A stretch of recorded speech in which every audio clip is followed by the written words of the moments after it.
Good morning, Clement. How are you? Hi, I'm good. How are you? I'm well, thank you.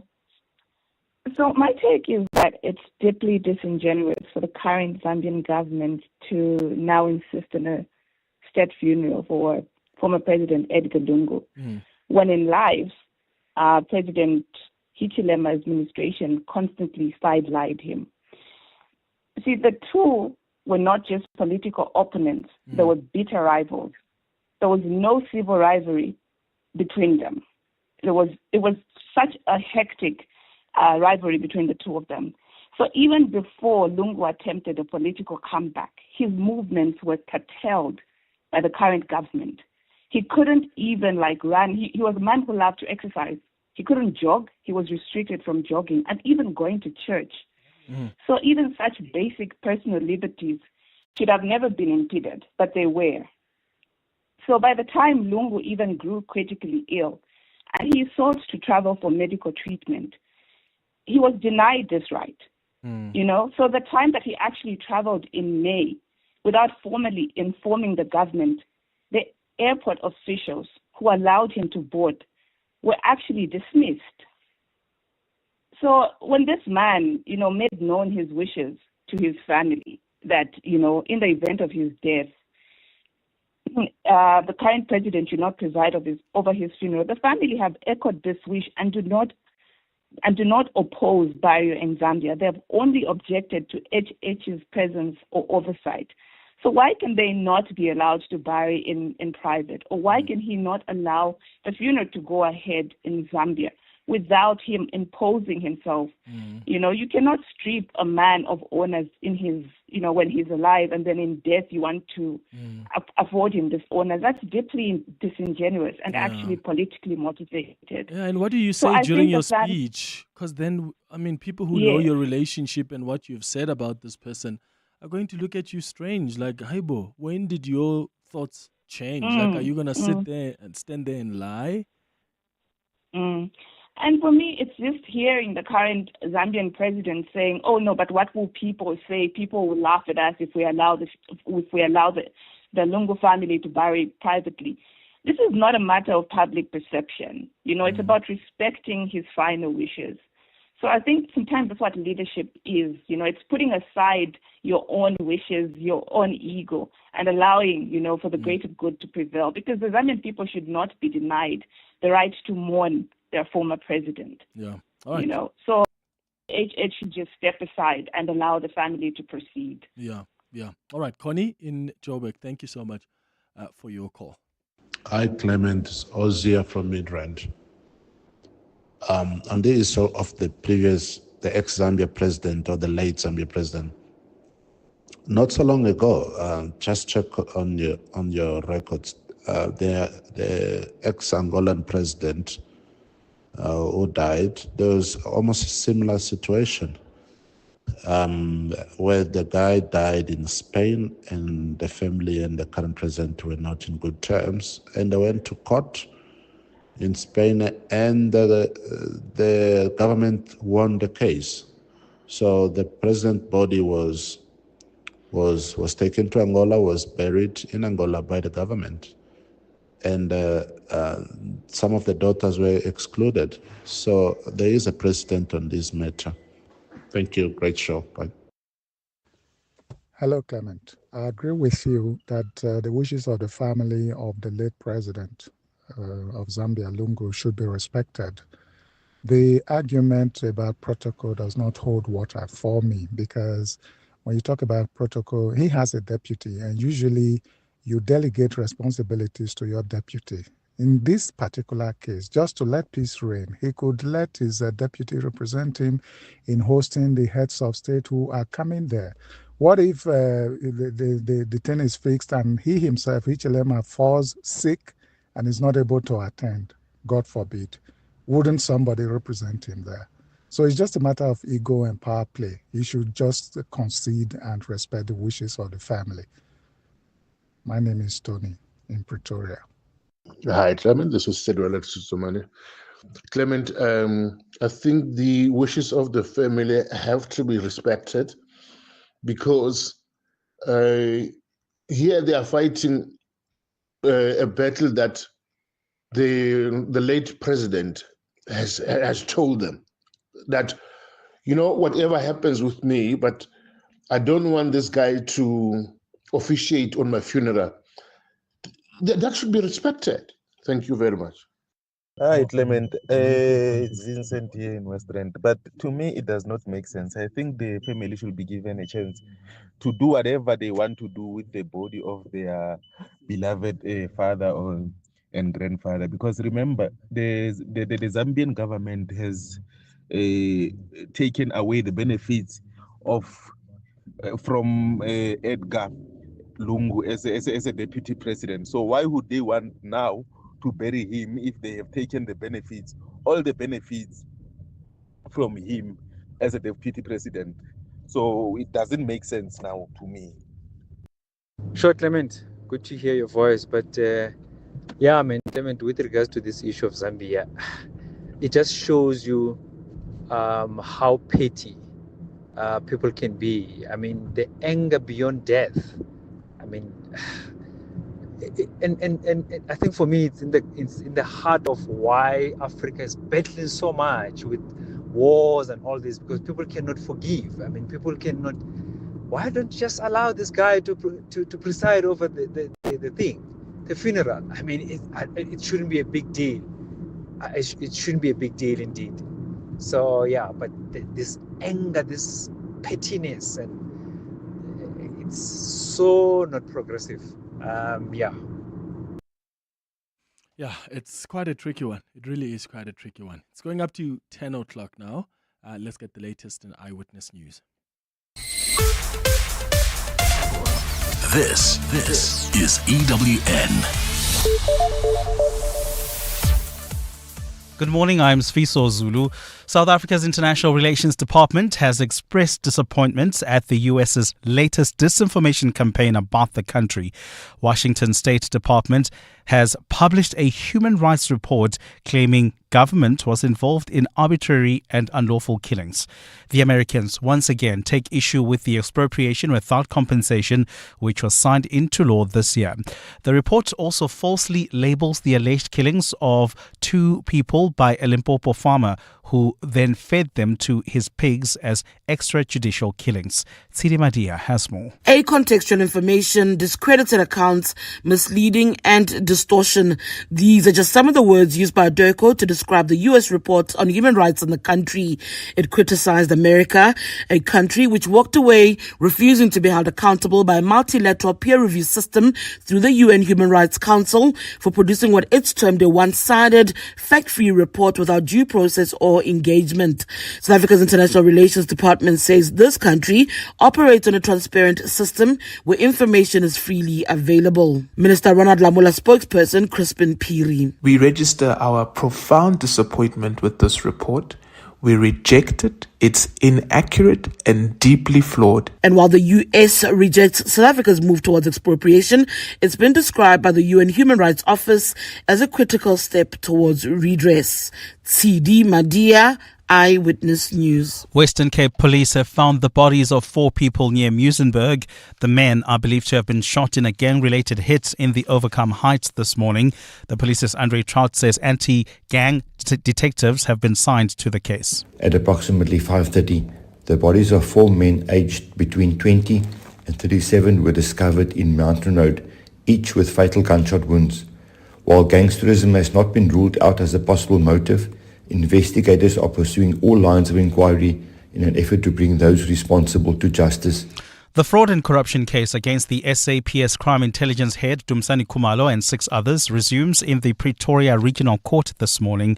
Khumalo and his co-accused, all senior ranking police officials, were arrested last month. The charges relate to the appointment of Dineo Mukwele to an executive position within crime intelligence last year, despite her having no policing capabilities, knowledge or skills.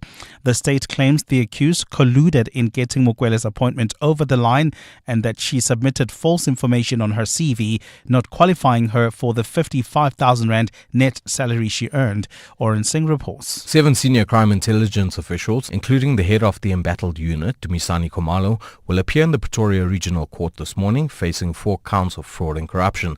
According to the charge sheet, the accused acted in common purpose in appointing 30-year-old Dineo Mokwele last year as a brigadier within crime intelligence for the position of technical support system manager, despite her not having any previous policing skills or qualifications. Mokwele's post, a highly specialized division within crime intelligence responsible for national covert operations, netted her more than 50,000 rand per month, raising serious concerns about her appointment. Last month, National Police Commissioner Fani Masimola appointed Major General Solomon Mkhato as Acting Crime Intelligence Divisional Commissioner in the wake of Khumalo's arrest. Arun Singh, Eyewitness News.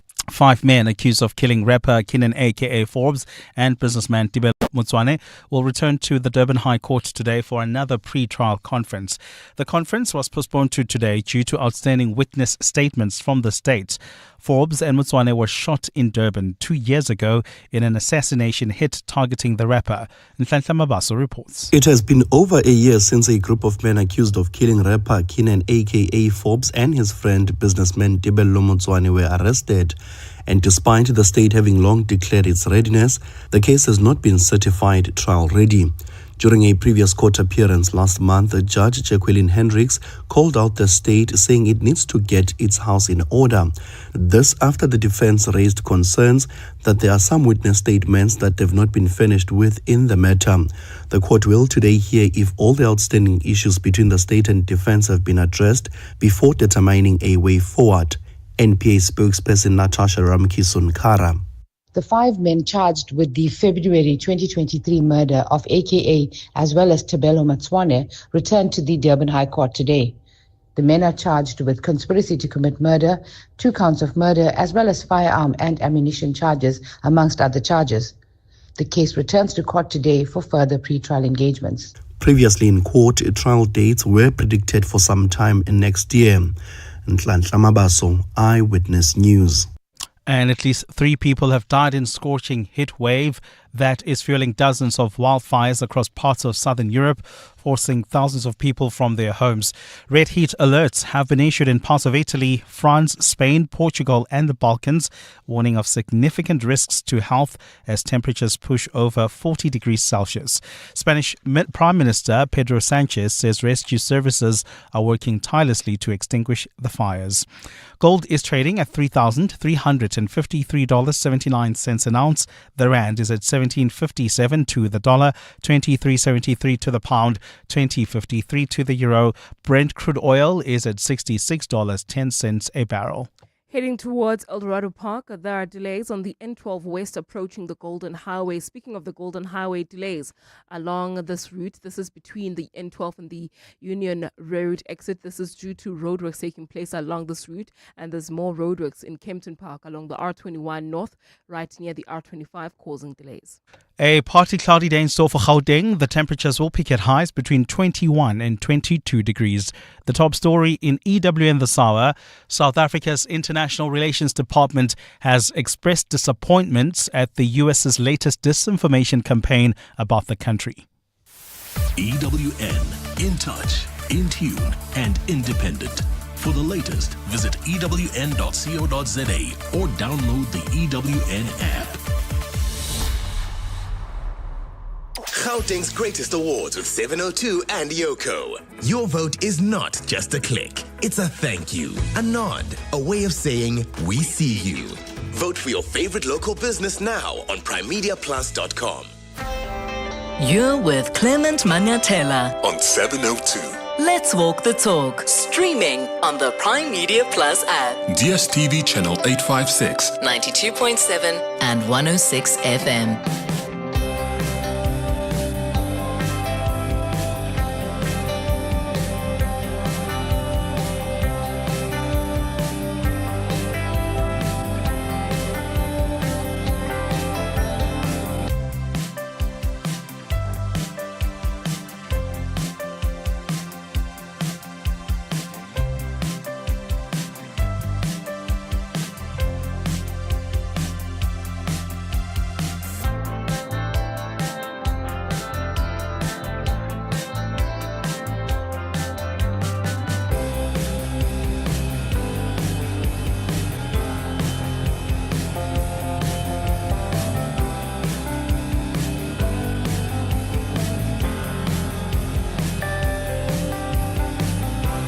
minutes after 10 o'clock. Dumelang, welcome to the second hour of the Clement Manyathela Show. Thank you for staying with us here on 702. Remember, at 10:30, we're going to be talking about the G20 presidency that we hold as South Africa this year, and we'll be discussing with Standard Bank the opportunities that this G20 presidency presents for women. South Africa is the only country on this continent that is a permanent member, and the G20 presidency marks the very first time that an African nation has hosted this event. So this is quite a big deal for us, but you have to ask about the potential for the prosperity of women that cannot be fully achieved, in fact, if women remain excluded from the full economic participation. So as one of the leading businesses participating in the G20, B20 engagement, Standard Bank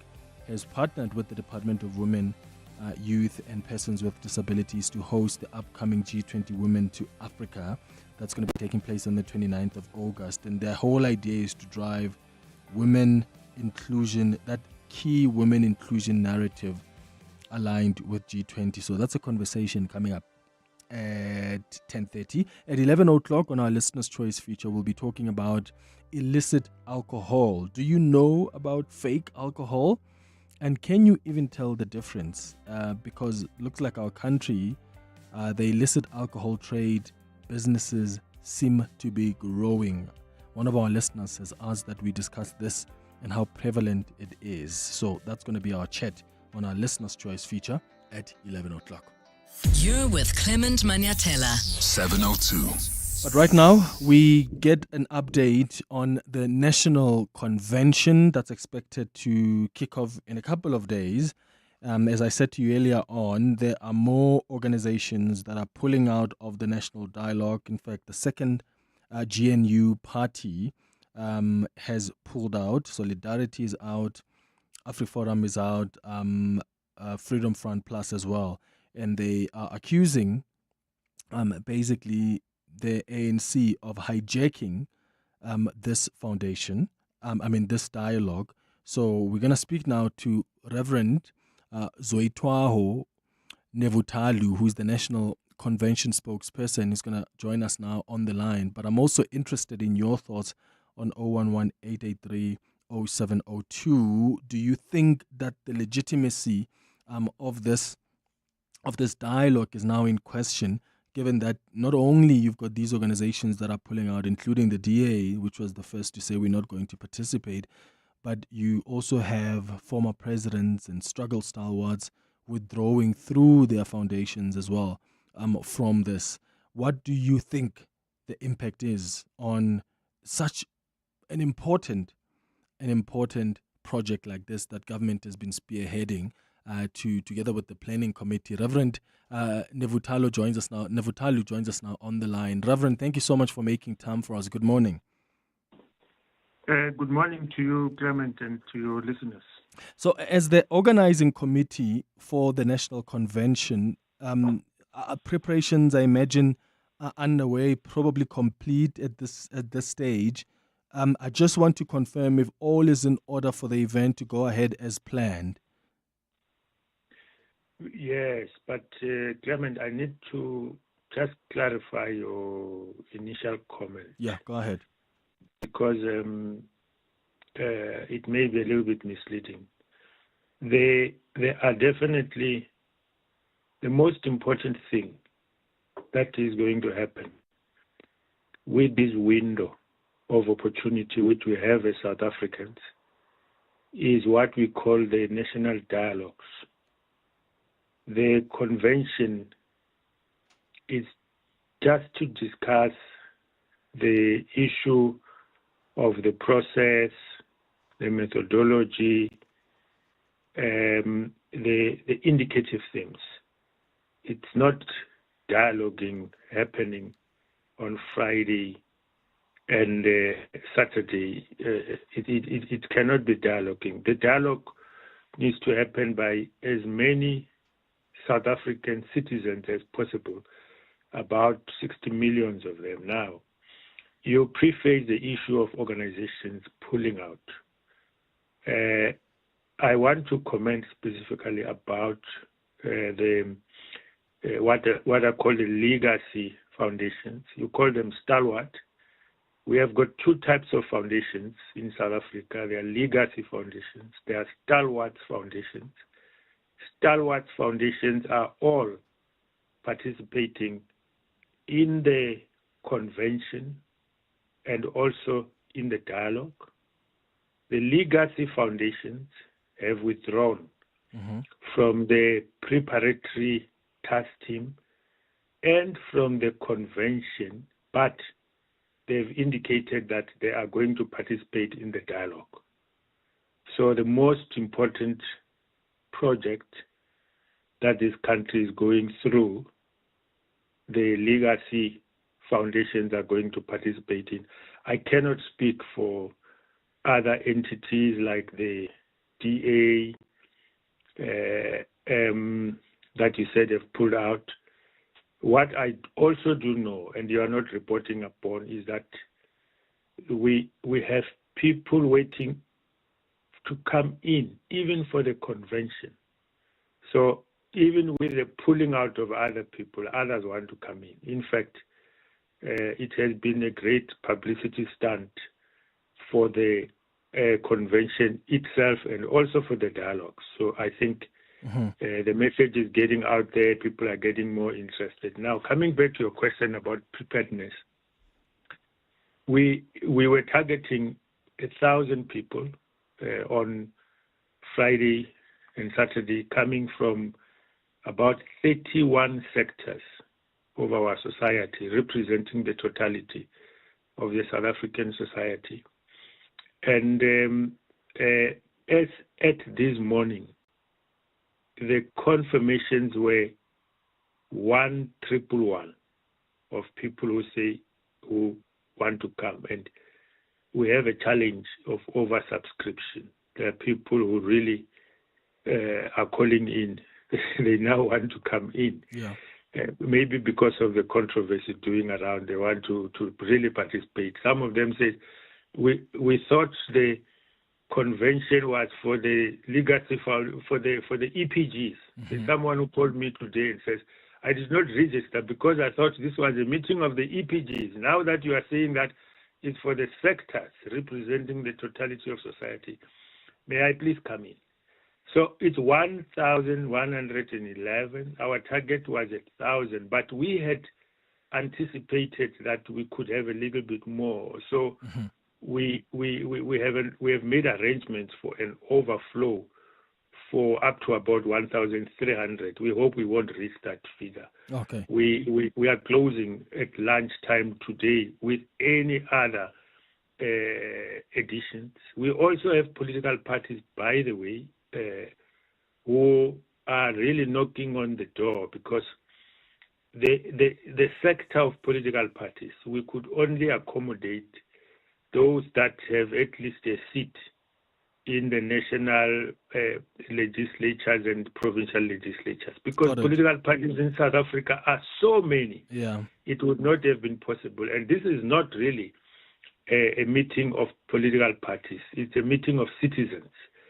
And so we ensure that, for instance, it doesn't become a meeting where political parties just take their own positions and manifestos and jostling for positions there. We want citizens to really discuss the issues about our country, particularly looking at the South Africa we want going forward as citizens. Let's go back to what you've just clarified now around the foundation. So you're saying there are stalwarts foundations that are still very much part of not only the convention but the dialogue as well. But you've got some of the legacy foundations that have pulled out. What reasons did they give for pulling out? And was money a factor? They issued a statement clearly, very to the public about the reasons for pulling out. The big issue was that they wanted the convention to be postponed. They were quite doubtful about whether we would be ready with the logistics.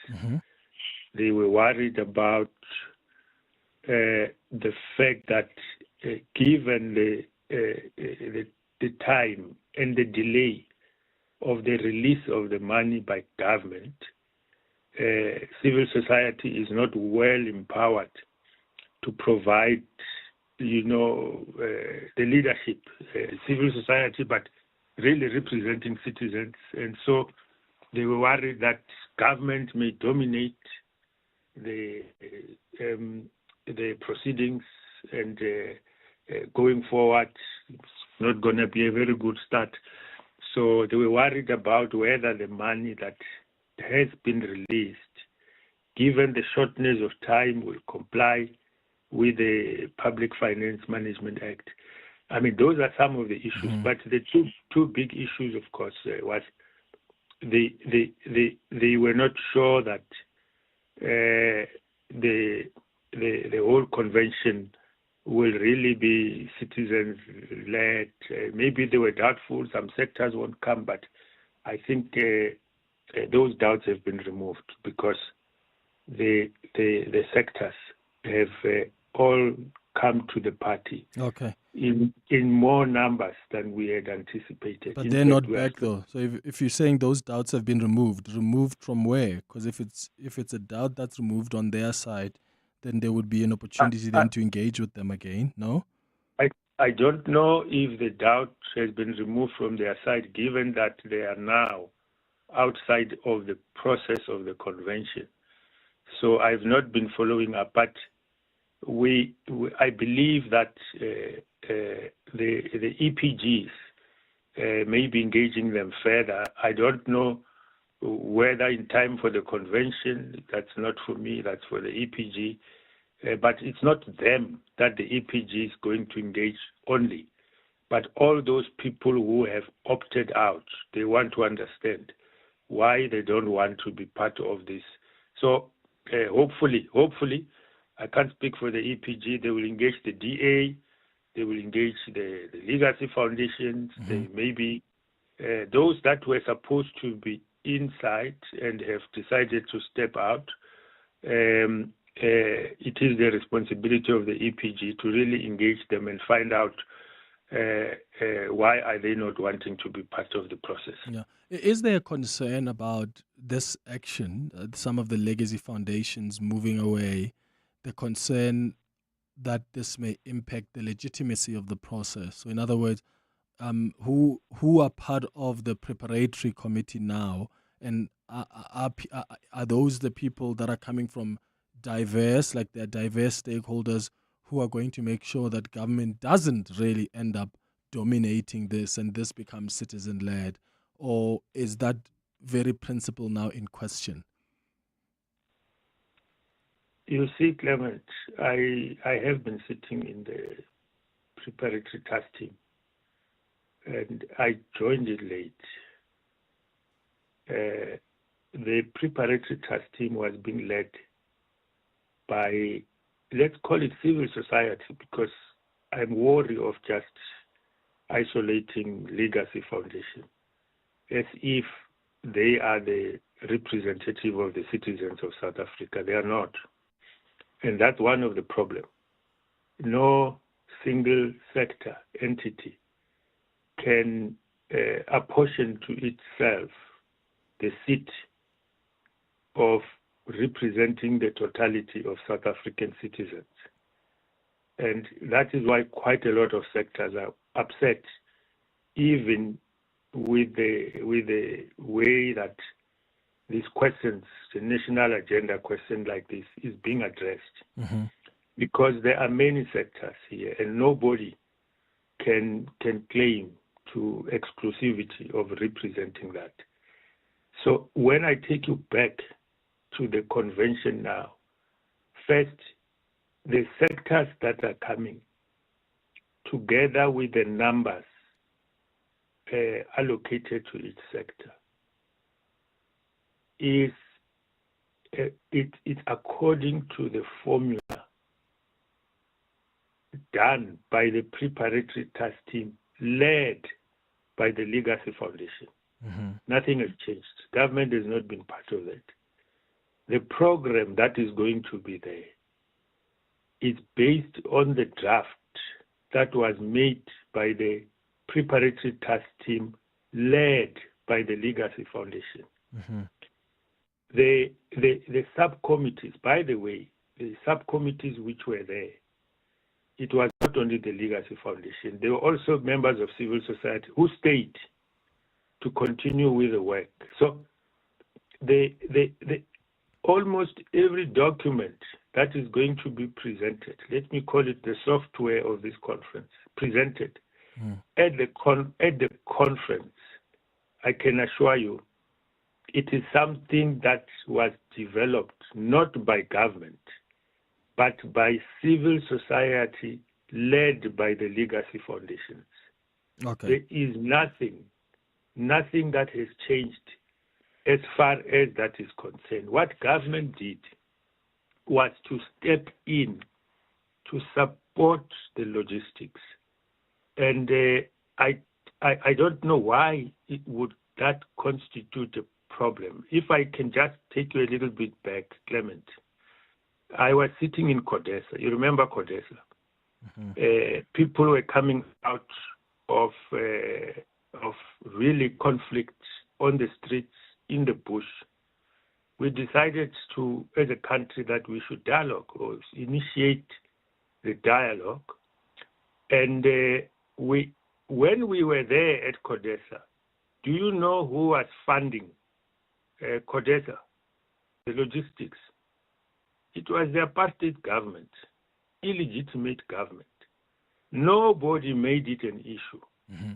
Absolutely no issue. And nobody said because the apartheid government is funding the logistics to make the convening possible, it means the apartheid government is going to dominate the proceedings of Codesa. Mm-hmm. I think they were leaders enough. But here, the fact that government is providing the logistics, some people seem to take exception to that. Yeah.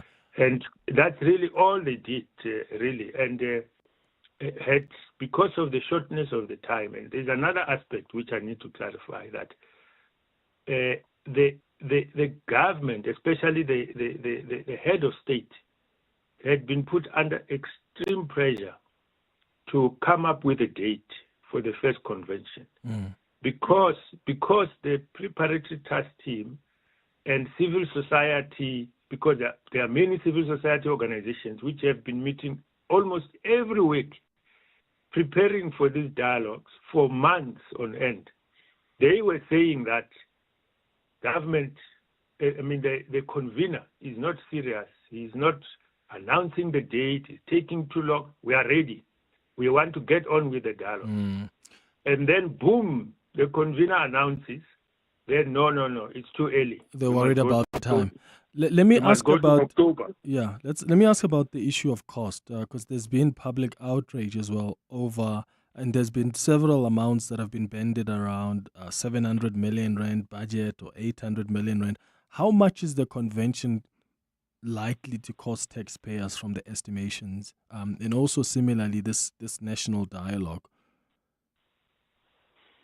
Yeah, you see, the issue of the cost have not been finalized, and I always tell people this: the numbers, financial numbers that you can put down, are really subject to diminishing returns, in the sense that the initial thinking, and now that you are coming with the budget issue, you remember there was a lot of 700 million being branded around. Yes. Which the figure around 700 million was the budget which was worked out by the preparatory task team led by the Legacy Foundations. They came out with that figure. Government did not accept that figure. Government felt it was too high. So they subjected that figure to their own budgetary process. It went to Treasury. That process has not ended as I'm talking to you now. What government did, and which was the pressure, because remember that figure, the plan was that out of that figure, government must guarantee 60%, and the 40% must come from other donors, NGOs, and not in money only, but in money and in kind. So, for instance, churches will contribute their venues, as an example. Civil society are going to contribute volunteers to work in the process to cut down on the HR costs, those kind of things. So, but instead of government coming up with 60% of the convention and the civil society and the others contributing the other 40%, really, it was not possible because of the time constraints. So civil society actually urged government to guarantee the money for the convention to make sure that it works, but also including other pledges. So when you talk about the convention, and I'm saying it's difficult, is because you find that the convention now that is taking place, the venue was a big issue, the cost of the venue. Now, UNISA has donated the venue. It's no longer going to be part of the budget. You look at transport logistics. You have got people like Prasa who actually who made a commitment to try and assist. So there are other people who are coming to the party to try and assist in kind.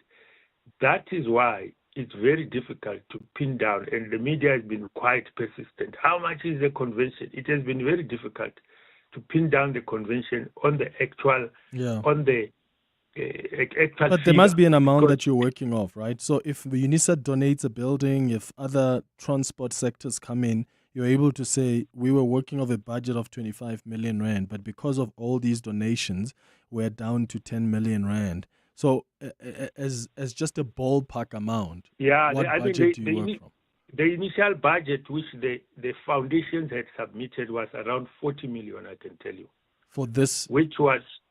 For just for the convention on Friday? For the convention and setup costs. It's not only the convention, because it was convention and setup costs, but for the dialogues, you need to employ staff. Okay. You know, part of the reasons why they had put that up is like, if you rely on government personnel, then it's no longer citizens-led.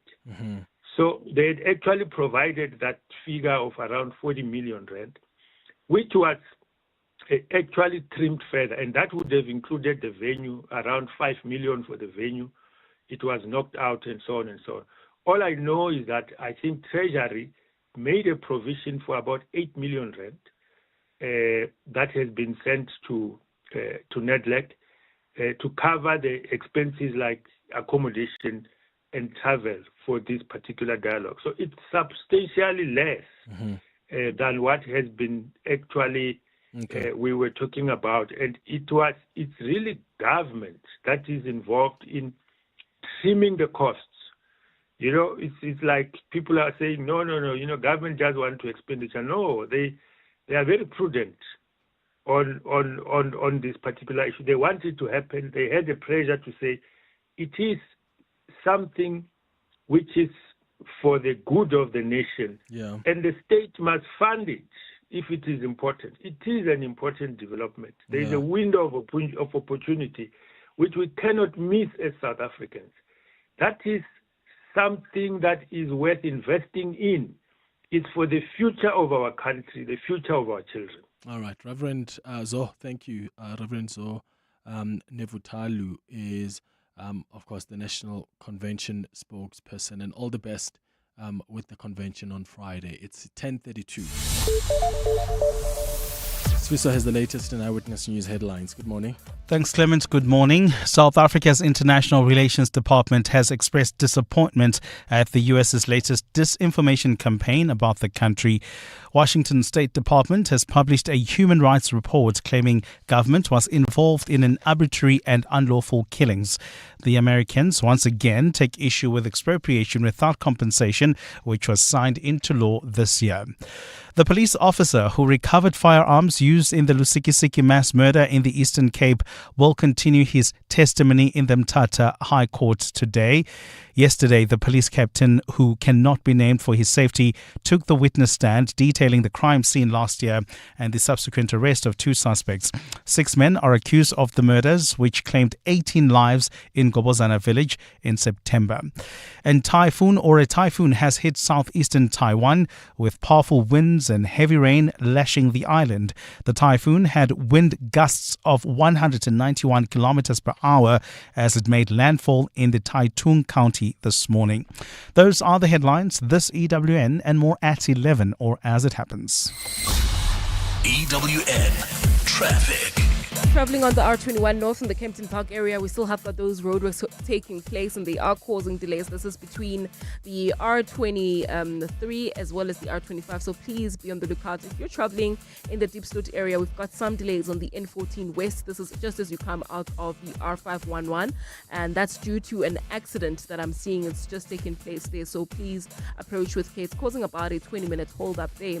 And traveling in Lindbro Park, we've got another accident scene reported. This one is right near the Baklu interchange. It's causing delays coming out of Marlborough Drive, and I'll have your next traffic update right at the top of the hour. Stay tuned.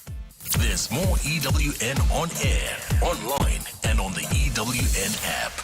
Bongani Bingwa, 702 Breakfast. Weekday mornings, 6 to 9. Morning, Bongani. I think you are being disingenuous by comparing Operation Dudula to what happened at Ekurhuleni. This is Siamo from Report. No matter how well reasoned they may think their position is, they still don't have the right to do what they do when they pull people out of clinics. The common factor here is people taking the law into their own hands. In the same way you think it's deplorable to burn down the Home Affairs building, it is equally illegal.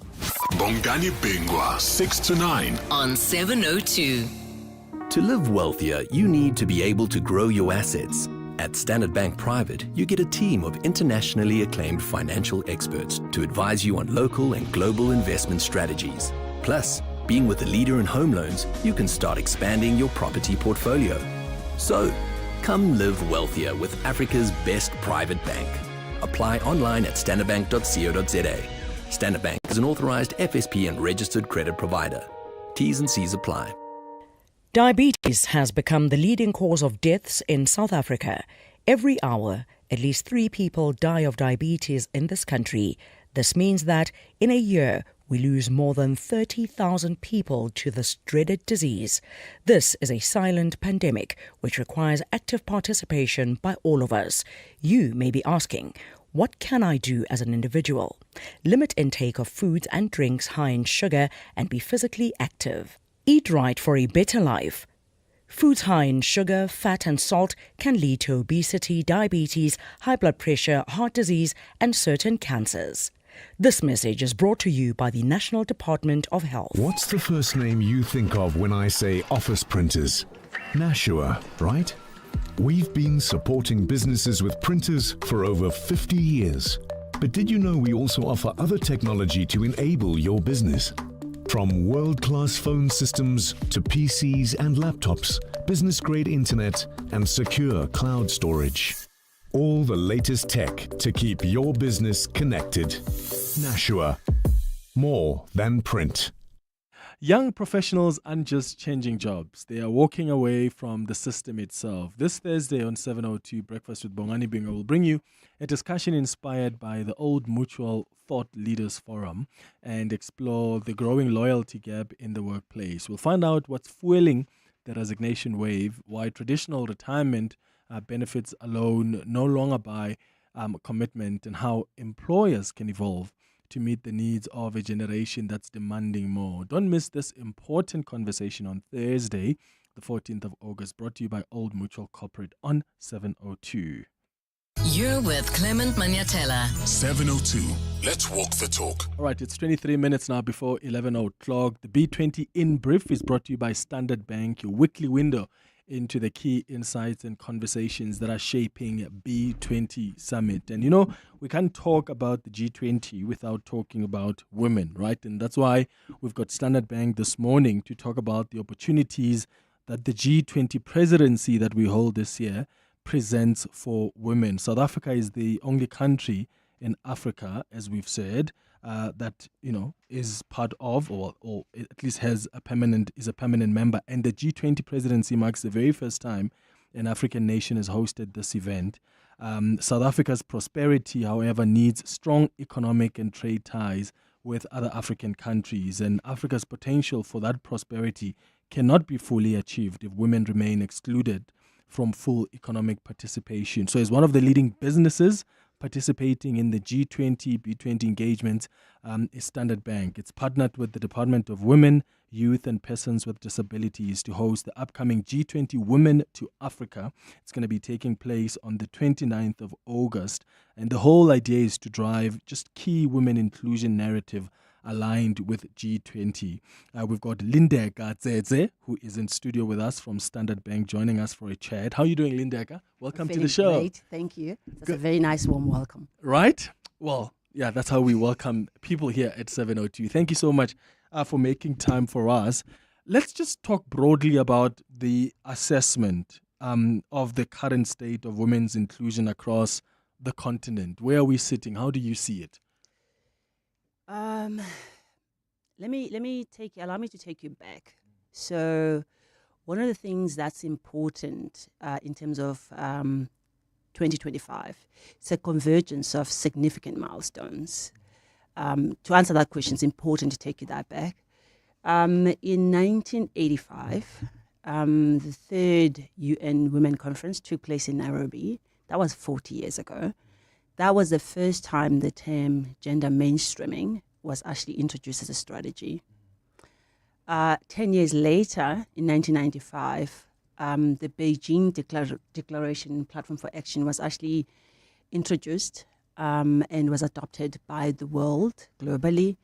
And it is still today the most comprehensive body of work that speaks to gender equality and financial inclusion for women. I have the privilege of actually working with the women that were there then, and they are still fighting for us. I'm going to use a close example for us is Miss Geraldine Fraser-Molugate. I'm sure you know her. She's a non-executive board member for Standard Bank. She was 25 at the time. I don't know what we expect of 25-year-olds today. She was 25 years old at the time. Wow. And when I speak to them, and if you ask them, I mean, we've made strides. But if we are here talking about it, that means we still have a lot more to go. And I think if women are still talking about being marginalized, and this is data, right? It's not stuff that I'm making up. They're underfunded, under-serviced, under-recognized, and there's a huge opportunity that is being missed. So we're doing work. So we need to give that credit. But I think as a collective, there's so much more that we can do. There's a lot of work that we should still do. There's gaps that we need to get on. And I wonder where the challenges are because, there has been some progress in as far as policies are concerned. The dialogues are continuing. I mean, how many summits for women have you attended? And there have been recommendations, right? And women are comprising a significant portion of Africa's population. They contribute meaningfully to economic activity. So where do you think we need to push? Because there's been some policies, the dialogue is continuing, but here we are still talking about this. I love that you talk about that. So this is why I always give credit to government. Policies, frameworks, advocacy, research, like lots of data. It's almost like sitting on a gold mine and you're starving. So everyone agrees that women participating in the economic sector will actually have a huge uplift in terms of the entire GDP of the continent. For us, and I'm hoping to invite you to the event that we're doing on the 29th of August. But what I think is actually the reality now is that there needs to be a global decisive shift, and collaboration, I think, from turning research into results. We've done enough data. Move from isolated efforts to shared accountability. And I think we can work as competitors. There's areas where we can collaborate. That is as banks, as DFIs, as corporates. There's a lot more work that can be done. And this is why we're talking about this as collective ecosystems. So we're doing something here and something there and something there. If we're to work together, so that if we're looking at, for example, finding women, there are people that are doing capacity building, there are people that are doing, don't get me talking about that. We're overtrained and overcapacitated. We need funding. So you need to have moved women from, if who's doing what and how does that person passes on to the people that purely focus on X, and we can move and then we can track it as well. Because if we don't measure, we don't track, and we don't report on it, it's going to be difficult to see what are we doing. And if we talk about this now, the Stats SA released youth unemployment numbers yesterday. They're staggering at 46%. Those are people that are at home, despondent, unseen. I had a story of a 30-year-old male who had took loans to study, has not had a single job. You are 30 years old. So there's work that needs to be done, and that speaks across the financial inclusion for men. In that 46%, actually women make up a higher number in terms of people that are not participating. So I think it's shared collaboration now. It's actually shared accountability. How do we walk, leave behind our titles and actually say, as government, public sector and private sector, let's work together to do something. G20, what opportunity do you think this presents for that decisive shift that you think is so necessary? I'm glad you asked. My friends and colleagues are calling me Madam Tete, DG. They're making fun of me because it's also why I'm emotional. We're working with the Department of Women, Youth and Persons with Disabilities. We've been humbled working with this department. When I say humbled, I mean humbled. And I'm coming to talk why G20 is something to be leveraged. We hosted, we supported the department, ABSA, Standard Bank. We rallied our clients. So proud of the people that we work with. SPAR, DHL, Edge Growth. And we were, as banks were like, we don't have enough time to do this. We need months. They were like, nah, we committed, we're doing it. They pulled it off. It was oversubscribed. You had women from across the provinces. Some had not even been to the Sandton Convention Center.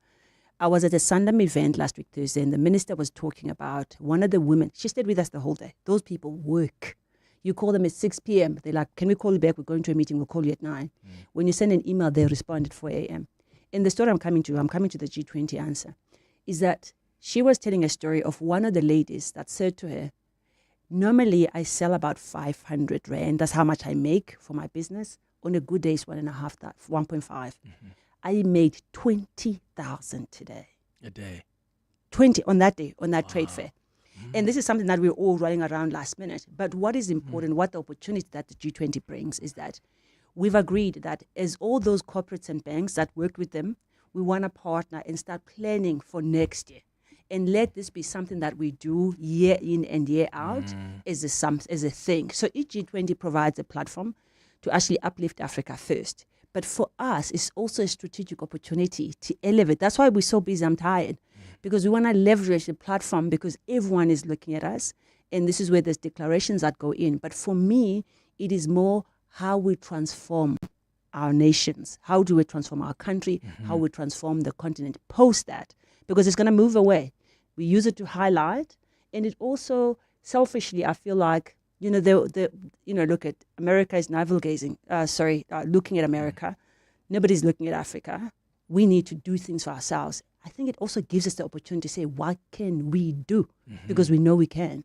So those are the platforms for me that I'm saying, we're coming up with projects. We're coming with now working together, which we know once the G20 leaves, we aren't going nowhere. We will carry on working with those departments.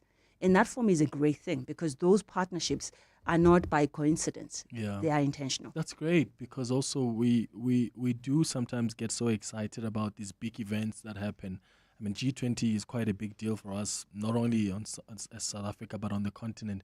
Sometimes we get excited over it, and when it's past, it's past. And there were some, a woman who made 20,000 rand from someone who used to make about 500 rand, 1,005 a day. Those are the opportunities we must continue to make beyond these events passing. Okay, I want to take a quick break, and we're going to continue this conversation when we return. It's 12 minutes now before 11 o'clock. We're talking about how do we leverage this G20 presidency to make a difference. What are the opportunities that exist for women of this country, but also for women of the African continent? The Midday Report. Weekdays, 12 to 1. Were you anticipating this level of resistance? Not this level. Usually we do experience resistance when we are conducting evictions. The burning of the Home Affairs office is totally unacceptable. We are also, as you know, as municipalities across the country, we are cash strapped, and part and parcel of some of the initiatives we are taking in the credit control environment is that we need to revitalize our CBDs, but that requires capital. Pakamile Mbengashe. The Midday Report with Mandy Wiener. 12 to 1 on 702. The Johannesburg Philharmonic Orchestra returns for the second week of the early spring symphony season under the baton of conductor Mayen Chang, joined by captivating pianist Judith Jarigui. The program includes favorites by Mozart, Haydn, and Beethoven. This concert is not to be missed. Thursday, the 14th of August at 7:30 p.m. at the Linda Auditorium. Tickets available through Quicket.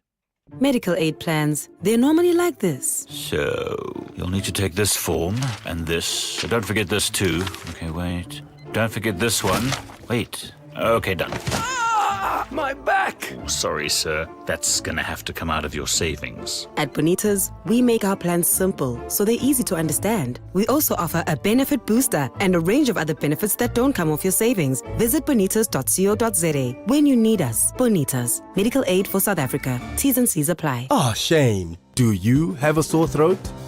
The Andalex range of lozenges offers two options. At the first signs of an irritated, scratchy throat, use Andalex lozenges for dual-action, soothing relief. But for a painful, inflamed throat, use Andalex C lozenges for triple-action, pain relief. Andalex, SA's #1 choice for a sore mouth and throat. Andalex lozenges are available at all leading pharmacies and supermarkets. Just Andalex it. You're with Clement Manyathela. 702. Let's walk the talk. 10 minutes before 11 o'clock, we're speaking to Linde Gadzedze from Standard Bank about the opportunities that exist for women as we hold the G20 presidency this year. We'll be handing it over to the US, but so many opportunities here to leverage this G20 presidency and really make a difference and advance some of the causes. And of course, advancing the causes for women and empowering them is one such significant thing. And Lindeka, I want us to talk about, you mentioned the 29th of August, the event that's taking place. Tell me why that is important in the context of what we're trying to leverage here from this G20 presidency. That event actually came about because we work with the department. They've nominated myself under my work at Standard Bank to convene, lead conversations, and mobilize for the G20 Empowerment of Women Working Group. She's the DG, Maluleka is the chair. So the importance of this event is that we are facilitating their hosting. Firstly, it is to create awareness around the whole G20 and visibility for every woman and child and male across. It is to highlight the key priorities of the G20 Empowerment Women Working Group, which is care economy. You know, women are still doing that work and is unpaid. It is gender-based violence, and that is one that is also very, very a challenge in South Africa. And then financial inclusion. So we wanted to gather to create a space that is not only Standard Bank, but really brings together leading voices across the continent and the diaspora. Remember, this thing is G20 is going offshore next year. We want to connect those dots now and then make sure you bring in private sector, public sector, the academia, women SMEs themselves, the people that are actually in the coalface, so that we can talk to them. But one of the reasons we're doing that is to create a space for us where you can have all of these parties, where you can have dialogues that are actually of importance in terms of how do we drive action around what we want to do, and actually have everybody in the same room to drive action-orientated conversation. So we don't want to, it's not a gala dinner, it's not a talk show. And one of the things that is a call to action at a sector-wide perspective. And for us is where we'd like to make sure that there's commitments and partnerships in terms of how do we partner from diverse stakeholders to actually work together. And another one is an opportunity to establish, implement modalities, because we need support. If these things are done, we need to say it's maybe a coalition of the willing, islands of sanity, of those who are on the same mission, but it's to start that. But it's also an intergenerational platform, and to give flowers to those that come before us. I was talking to you earlier that I was talking to Mam Nora Fakude, who is amazing, well-known in Mpumalanga. She's in the transport bus sector, very male-dominated. And she tells a story that nobody expected it to last 3 months. She's done such amazing work in that space and actually thrived. And these are people that when they were doing their work, they were risking their lives, their livelihood. I'm in a boardroom. Look at us on social media. We're comfortable. The risk is maybe I get fired, but it's not like I'm not going to eat or my life is it. So celebrate those people, and to know that we're not reinventing the wheel. We are building off other people's work. Otherwise, we'll lose those lessons. So it's important to do that and to also give them their flowers. But more importantly for me is that we've got speakers. I don't know, there's a lady, Mariam Jamer, from Senegal. She's Senegalese born. She's coming. She's known. She's I Am the Code. If you Google her, there's so much on her. She's on a mission to make sure 1 million women and girls can code by 2030. She's in 89 countries, but I may butcher this because I'm not tech savvy, but she's created an open source for people to learn AI. She's challenged Google, Microsoft at Davos at WIF to say there's no African that will pay for this as long as I'm alive.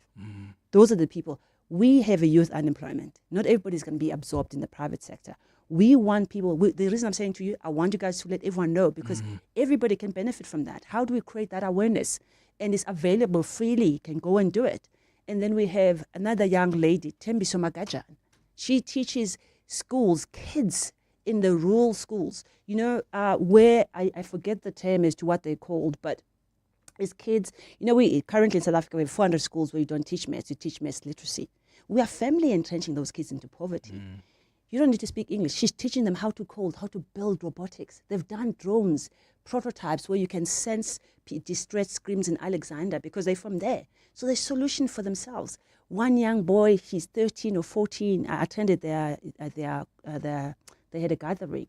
He was saying that they're raised by a single father. They're twins.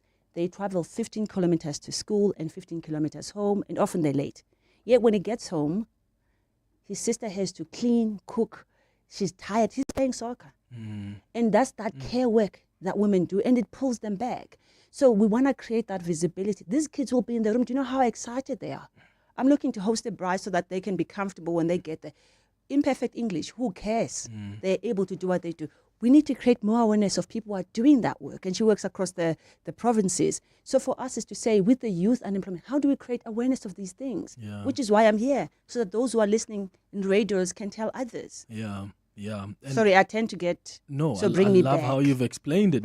No, I love how you've explained it, because I think a lot of times when we look at these events, we don't see ourselves in them. And it's important that we see how we are also impacted. And it's not just some G20 that's spoken about in the news. This is how it affects you and the opportunities that exist for you. And also, is that this is not a women's conference, by the way. Yes. You will see in the stuff that I'm going to show you, men are part of the essential partners, stakeholders to shift institutional power.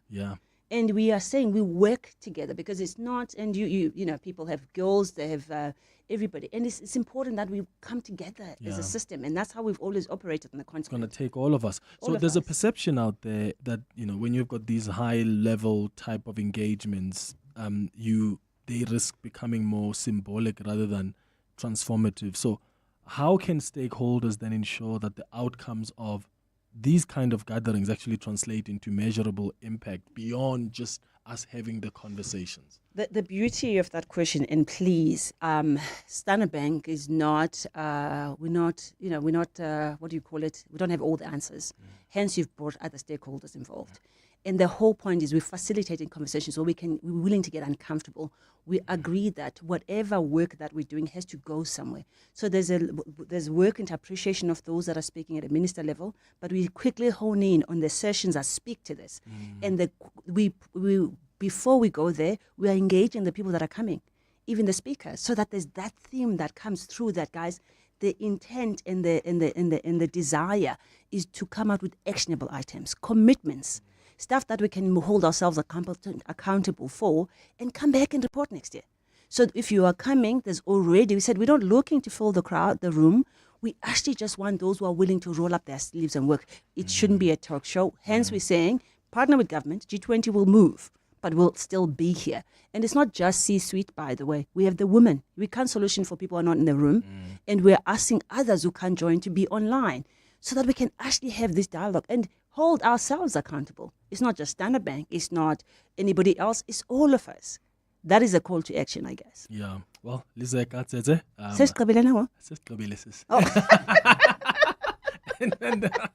Thank you so much for coming through. I can just tell your passion from this conversation. Thank you. Thank you so much. Lisa Katseze is with Standard Bank. At the heart of global conversations shaping the future, Africa's voice matters more than ever. As Africa's largest bank by assets and lead sponsor of the B20 Summit, Standard Bank Group is proud to spotlight the continent's growth, partnerships, and potential on the world stage. Through informed dialogue and powerful partnerships, Standard Bank is driving sustainable growth where it matters most. Standard Bank is an authorized FSP and registered credit provider. Mom, Dad, you're not gonna believe this. What's up, bud? Luke's family has a kitchen. Okay. Like a real one, with knives and a sink for dishes. His mom was just standing there, making food with her hands. There was a fridge full of vegetables, even broccoli. Not broccoli. Oh, the horror. Who needs a kitchen? Simply spend 200 Rand or more and you could win Simply Asia for a year. T's and C's apply. Simply Asia, connecting the Thai way. Until the 20th of August, enjoy these fantastic mid-month savings only at Clicks. Buy Clicks 2-ply toilet paper, 18 rolls for only 99.99 per pack. Get Clicks Made for Baby Dry Protect disposable nappies jumbo pack, 2 for 170 Rand per pack and 1 for 199 Rand. And buy Clicks 2-ply jumbo kitchen roller towels, 2 rolls per pack, 2 for 110 Rand. It's Clicks Club Card's 30th birthday. Get more deals and deeper discounts exclusive to members. If you're not a member yet, sign up today. Clicks, feel good, pay less. Dear Journal, trying to be an adult, day 3274. Every time I go to a fancy birthday dinner, I'm reminded I'm just 5 fancy birthday dinners away from financial ruin. Note to self, don't make any more born in June friends. Recently removed from the family payroll. Get covered at pineapple.co.za. It's like 570 Rand a month, so it's 100% the insurance for you. Underwritten by Old Mutual Alternative Risk Transfer Insure Limited, a licensed non-life insurer and authorized FSP. Premiums are risk profile dependent. This is EWN. Good morning, I'm Sfiso Zulu. South Africa's International Relations Department has expressed disappointment at the U.S. latest disinformation campaign about the country. Washington State Department has published a human rights report claiming government was involved in arbitrary and unlawful killings. The Americans once again take issue with expropriation without compensation, which was signed into law this year. The report also falsely labels the alleged killing of 2 women by a Limpopo farmer who then fed them to his pigs as extrajudicial killings. Tsidi Madia reports. Acontextual information, discredited accounts, misleading and distortion. These are just some of the words used by DERCO to describe the U.S. report on human rights in the country. It criticized America, a country which walked away, refusing to be held accountable by a multilateral peer review system through the UN Human Rights Council for producing what it's termed a one-sided, fact-free report without due process or engagement.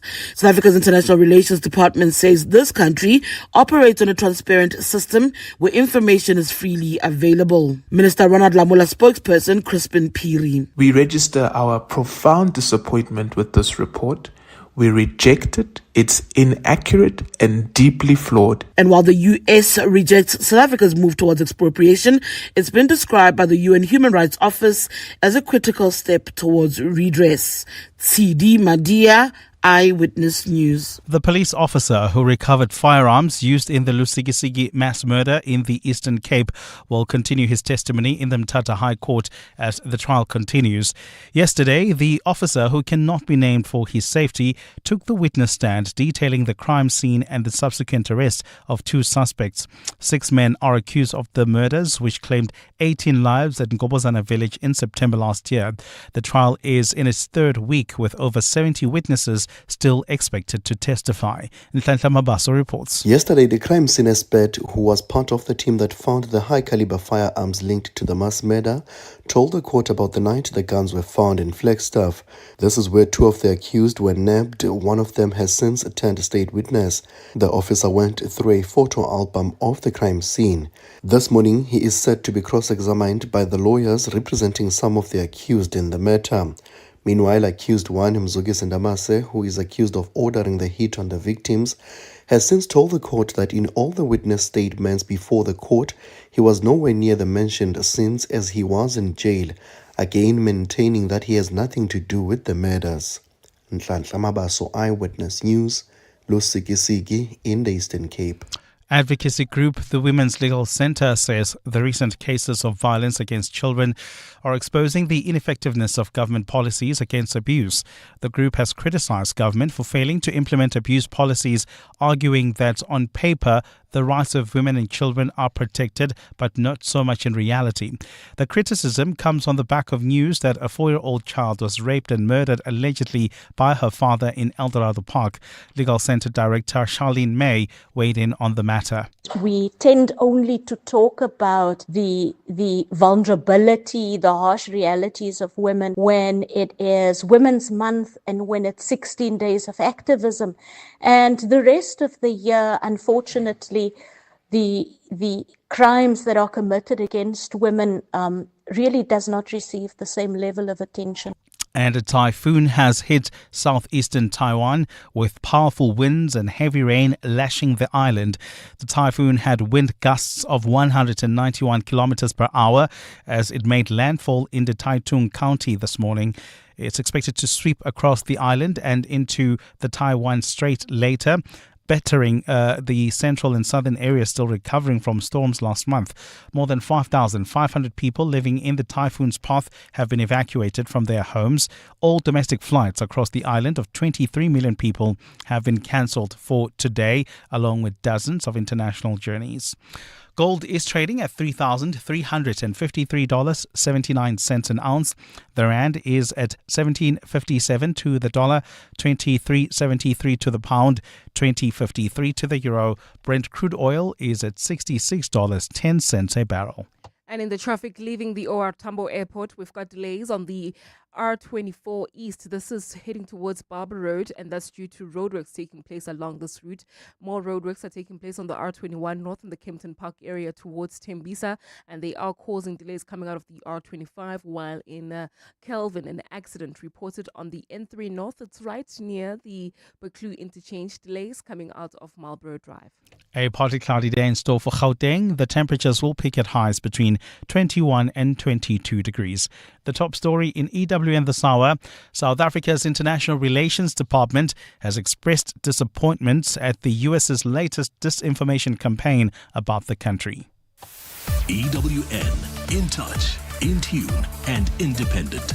For the latest, visit ewn.co.za or download the EWN app. Show up for the finalist who showed up for you. Gauteng's greatest awards with 702 and Yoko. Vote for your favorite local business now on primemediaplus.com. You're with Clement Manyathela on 702. Let's walk the talk. Streaming on the Prime Media Plus app. DSTV channel 856, 92.7 and 106 FM.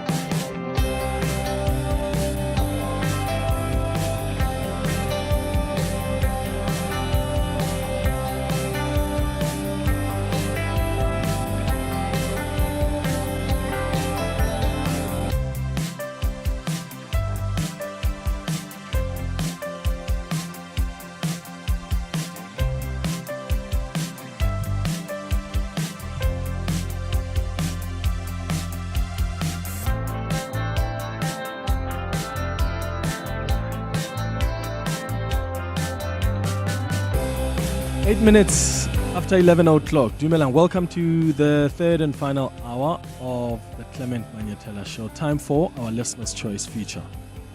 Burning questions. Insightful answers. Listener's Choice. With Clement Manyathela. So, on our Listener's Choice feature this morning, we are talking about illicit alcohol. Like, do you know that there is actually fake alcohol? And how much do you know? Can you even distinguish between real and illicit alcohol? Because South Africa's illicit alcohol trade business seems to be growing. One of our listeners has asked that we discuss this and how prevalent it is. Counterfeiting rather than smuggling is now set to dominate the illegal trade. I mean, there's economic impact here, there are health risks here, there are legitimate businesses that are getting affected. In fact, the recent study by Euromonitor International, commissioned by the Drinks Federation of South Africa, has found that nearly 1 in 5 alcoholic drinks sold in the country is illicit. So beyond the economic damage, the dangerous chemicals such as methanol have actually been found in many counterfeit products, and that is posing severe health risks, including metabolic disorders and even death. And that's why the Drinks Federation of South Africa is calling for urgent united action from government, from business and communities so that we can crack down on this thriving underground market. Are you aware of this illicit or fake alcohol, and have you even had any experience with it? I'd like to take your calls on that on 011-883-0702. The WhatsApp line is 072-702-1702. Dr. Shamal Ramesa joins us now on the line.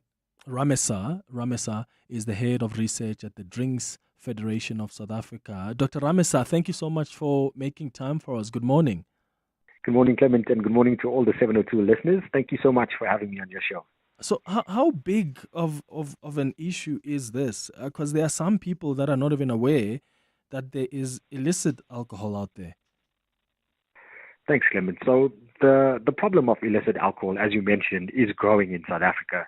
So if we are to consider, the previous study done by Euromonitor in 2017 versus the study we've done now, it shows a 55% growth in the illicit alcohol market. Now that directly translates, into both a fiscal loss and amount of volume of illicit alcohol that's been sold into the market. Currently, the study shows that almost 773,000 hectoliters of illicit alcohol is being sold in South Africa annually.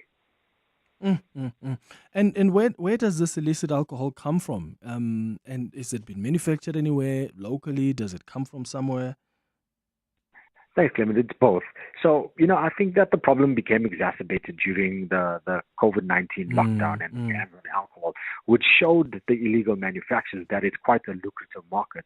So we have both. We have local illegal manufacturers. So there are these backyard type operations that are popping up, in various different cities around the country. But then there are also more sophisticated operations which use industrial grade machinery and so on to produce these counterfeit type of alcohols. But then again, as you mentioned, we're also getting them that are coming in from overseas, so across our borders, which are unfortunately quite porous, and that is how it's finding its way into the market. Yeah. How far-reaching is the spread of this kind of illicit alcohol? And do you think, because I'm trying to establish here, the big establishments, for instance, are they aware of this kind of illicit alcohol, or are they not? Are they even able to tell the difference? So who, from the information we have, how extensive is this? And are the establishments aware at all? Thanks, Clement. Yes. So, we were originally conditioned to think that, illicit alcohol is usually a problem that affects the township economies or the rural sectors. But the recent study by Euromonitor shows that both the informal and the formal markets are now, a victim to illicit alcohol. So even your legitimate, formal, branded liquor outlets are finding themselves victims of illicit alcohol. So to your point, it is very far-reaching. So both in the informal and the formal sector. Do they know though that they may be dealing here with illicit trade, or are they not aware? So it really depends, when we talk about illicit alcohol, it is really 4 different categories. So counterfeit, we already mentioned, is the number one or the biggest type of illicit alcohol. But then you also get other types, which, include your contraband or smuggling. And that is legitimate alcohol that is brought illegally into the country and sold here. So those are actually legal products that are being sold, but because they are brought in from other countries, they escape the tax duties and so on. So it's very difficult for retail outlets to decipher between these. But when it comes to counterfeit, yes, there are ways in which the retailers are being trained, to identify the counterfeit brands. And that's really what a big focus of the Drinks Federation and other industry associations like SALVA are doing in terms of helping retailers identify illicit alcohol. Sure. And of course, there are health risks associated with this kind of even counterfeit alcohol. I mean, what does this do, for instance, to your body of those consuming it? I'm just thinking here, have we perhaps dealt with cases where there have been deaths that have been linked to illicit alcohol? Absolutely. So the Drinks Federation of South Africa commissioned this study last year through the University of KwaZulu-Natal, where we've taken counterfeit alcohol and analyzed it for its chemical constituents, and we were finding a lot of toxic chemicals in it. For example, you find methanol or industrial-grade ethanol, and sometimes even acetone. Now, if we had just had to focus on methanol, which is largely one of the biggest adulterants that they're using in terms of manufacturing counterfeit alcohol, we saw last year in the news towards the end of the year, I think it was in December, where a South African artist and his fiance were on tour in Vietnam, and they consumed alcohol that was laced with methanol, and they unfortunately demised. I think a month before that, they were the 4 students from who were on vacation in Laos, and they also consumed shots that were laced with methanol, and they unfortunately died as well. So the problem is really, critical from a public health concern. In fact, from the study that we've just concluded now through Euromonitor, 49% of the survey respondents, said that they know of somebody who's been physically harmed by consuming counterfeit alcohol. But the most scariest statistic that came out from that study was that 29%, so almost 1 in 3 of the respondents knew of somebody who has died from consuming counterfeit alcohol. Sure. Yeah, that's quite hectic. It's 15 minutes now after 11 o'clock. Let's go to some WhatsApps that are coming on 072 702 1702. Chris says, hi, Clement. A lot of fake alcohol is being sold is in nearby spaza shops around Germiston. That's what I have picked up. Another person says, hi, Clement. Just a few things to note when it comes to illicit alcohol for consumers. The selling price needs to be realistic. Any particles floating in the liquid, shake the bottle to test that. Are the labels free of spelling mistakes? Does the bottle have a batch number? Inconsistent filling heights of the same brand. The ABV, alcohol by volume, minimum 43% for SA spirits. There are exceptions for cognac, for instance, but still brandy, which is 38 to 43% ABV. You must also see if there's any traces of glue and is the cap intact. Importantly, the sachets are non-compliant with the liquor products. That's the message there from Colin, who's with the liquor consultant guy from Springs. Well, Colin, thank you so much for sending that. Here's a WhatsApp that's also come through. Good morning, Clement. I would like to remain anonymous. Now, illicit alcohol is a big problem, especially here in Soweto. It's a big problem. I can tell you now, if it's not 4 or 5 people that have died because of this fake alcohol. And the sad thing is that some of us, we know where this fake alcohol is sold, but they don't know who to report to, because you can't trust the police. If we can have maybe a contact where we can contact the relevant authority to come and rate these people who are selling this fake alcohol. It's a big problem. People are dying, Clement. People are dying. Thank you very much. Clement, wow, interesting conversation. I have been a victim myself of fake alcohol. I mean, I've bought a couple of the famous ciders and at legitimate, reputable retailers, and only to find that it's not what it should be. The taste normally is off. That's how I picked up, left those bottles there, and at a later stage when I bought another batch, then I see, oh, okay, there's actually a discoloration issue. The taste is distinctively different. So yes, it is a big problem. Good morning, Clement. Welcome back.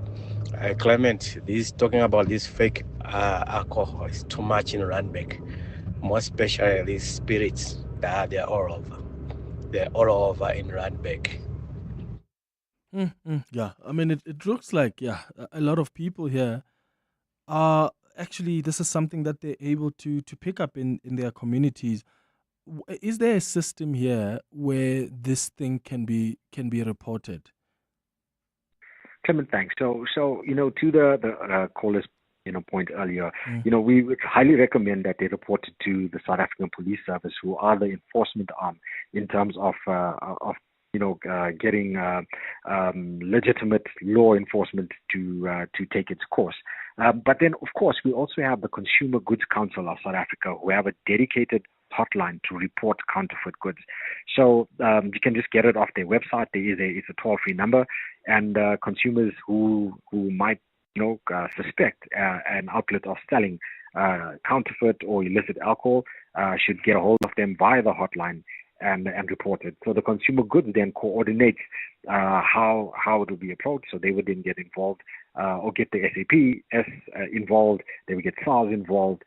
They would also get other agencies involved, and they would, for example, the liquor authorities, and then they would do a raid on these type of outlets. So if you can't get to the police, the Consumer Goods Council of South Africa would be your next alternative. What are the things to look out for?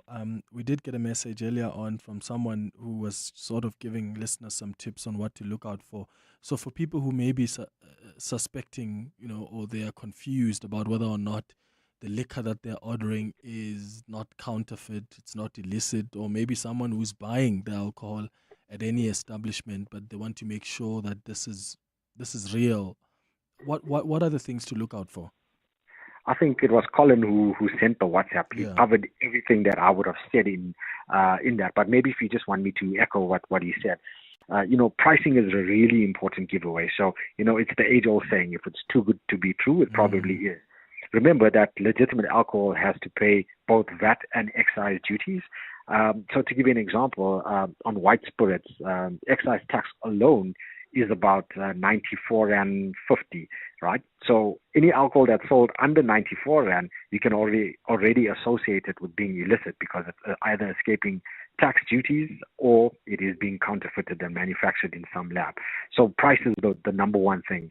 Then, of course, as Colin mentioned, you hold the bottle up to light, you shake it. If there's any particles inside it, it means that it's been tampered with. When you go down the bottle, you look at the seal. If the seal has been tampered or doesn't make a cracking sound when it's opened, then you can almost always take it as a red flag. Then you look at the full line, and Colin mentioned it as well. Remember that when these products are being manufactured in backyard operations, they're filled manually by hand. But when they are produced in a factory, through a legitimate manufacturer, they use machines. So the machine full bottles have a consistent full line. So all of the volumes in a bottle will be the same. But when you start to notice that the volumes inside the bottle are different heights, then that is a dead giveaway as well. Then, of course, as you mentioned, you look at the labels to see if they're stuck correctly. You look at the writing on the label to see the type of language that's on the label, if it's in English or foreign language. You look at the font to see if it's blurred or it might be a label that's been printed out somewhere else and not a legitimate manufacturer who's printing these labels. The weight of the bottle as well is a dead giveaway, because sometimes the bottles themselves are being fabricated. And They use inferior quality glass, so the bottles may appear to be lighter, when you lift them up. So these are just some of the tips that we can share with our listeners if they are worried about them purchasing illicit alcohol. Here are some more WhatsApp voice notes. Morning, Clement. Most of these counterfeit alcohol, it's the famous brands. I'm not gonna name them. I'm no longer drink these famous brands from your whiskeys to a beer. I prefer those, the one that's not selling. Those who are selling. There's a lot of counterfeit, especially Jameson. Hi, Clement. Talking about this fake alcohol, it just dawned on me now that I might have been a victim this past weekend. I had my own personal drinks, and as soon as I had a drink of someone else's spirit alcohol that they had, one drink, Clement, and after I blacked out. Since then, I can't remember what happened, what I said, and this was very worrying for me.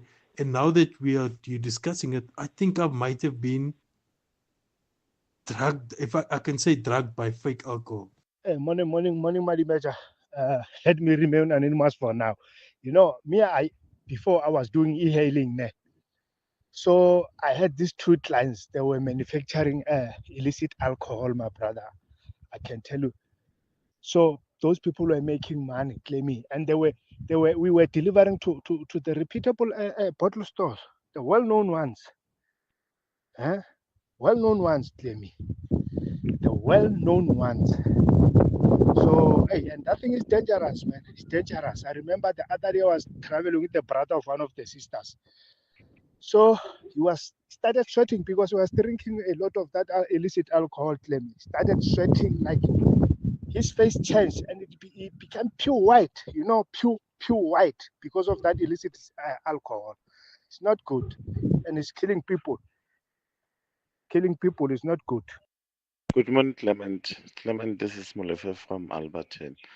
Clement, I once visited my mother in Sebokeng, Zone 11. I bought some few drinks, alcohols in the local bottle store. Jesus, I didn't know what was happening. Man, Clement, that alcohol was smelling to me even after 2 days after I drank it. I drank it on Friday. Saturday, I still have alcohol in my body. Sunday, I still had alcohol in my body. Vomiting, doing everything. That thing is killing people, man. Yeah. Dr. Ramesa, I mean, there are more health issues and risks that are being mentioned here. But I wonder what all of this means for our economy and the job market. What impact are we looking at? Absolutely, Clement. So if you had to look at the commercial impact, the illicit alcohol itself distorts fair competition and it erodes consumer trust, as you heard from the caller earlier on, because these manufacturers are mimicking established brands.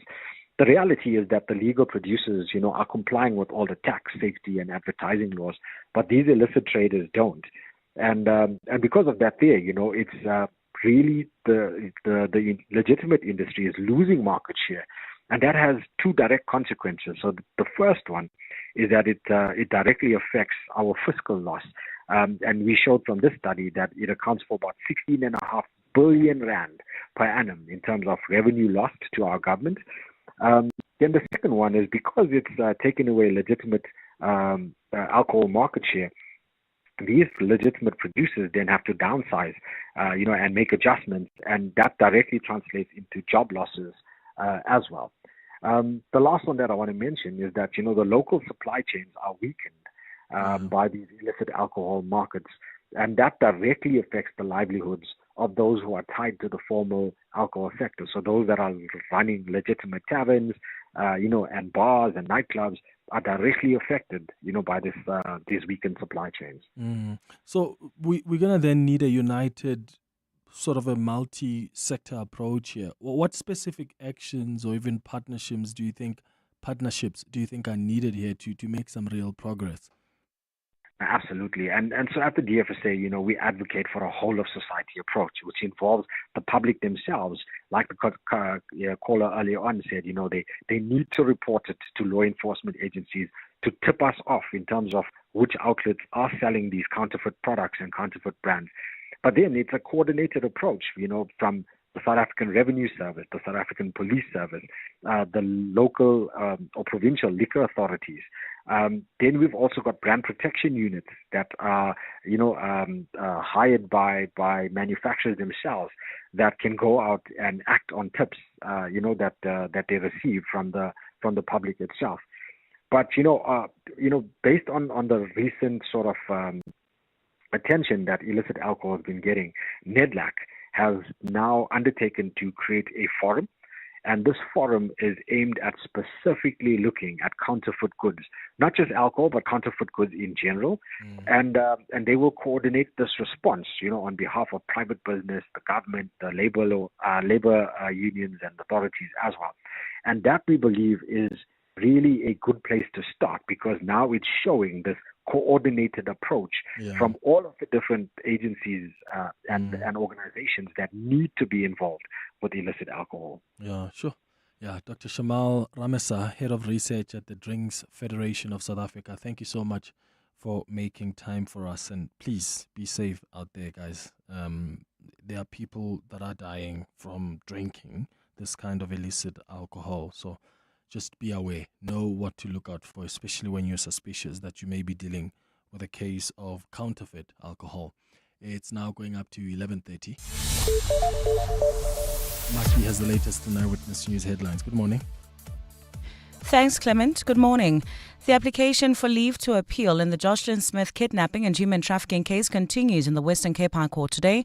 Defense advocate Nobahle Mkabayi, representing the second accused, is setting out the grounds on which she believes the court erred during the main trial, but she has struggled to present concrete points so far, with Judge Nathan Erasmus urging her not to waste the court's time. Ekurhuleni's Red Ants are continuing with the process of removing Farrow Park residents occupying a block of flats in the Germiston CBD. Today marks day 2 of the eviction process conducted by the city's housing department. Yesterday, more than 400 occupants were forcefully removed for failure to pay rent and illegally occupying the units, leading to demonstrations by the angry residents who also burnt a Home Affairs building. 2 people have since been arrested following the protests. And Stats SA has agreed to review parts of its quarterly labour force survey, a key indicator of unemployment in the country. Despite criticism earlier in the year by then Capitec CEO Gerrie Fourie about its current model overstating job numbers, Stats SA says the revamp is in line with international labour standards. Those are the headlines. This Eyewitness News and more at midday or as it happens. EWN Traffic.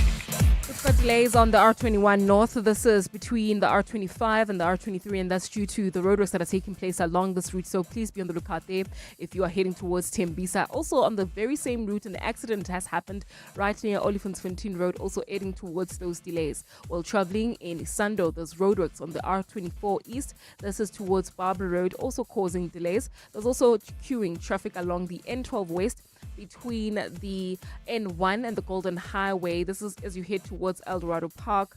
Please be on the lookout there. About a 15-minute hold up along that route. And then in Midrand, some delays on the N1 South approaching Olifantsfontein Road. The delays are just as you come out of Samrand Avenue.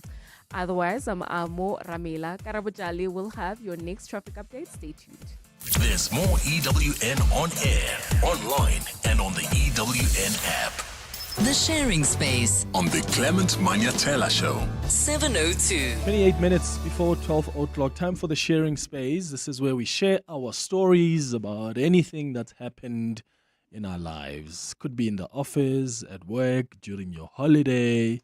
It could be anything. You can share it with us. You can send us an email on cm@702.co.za.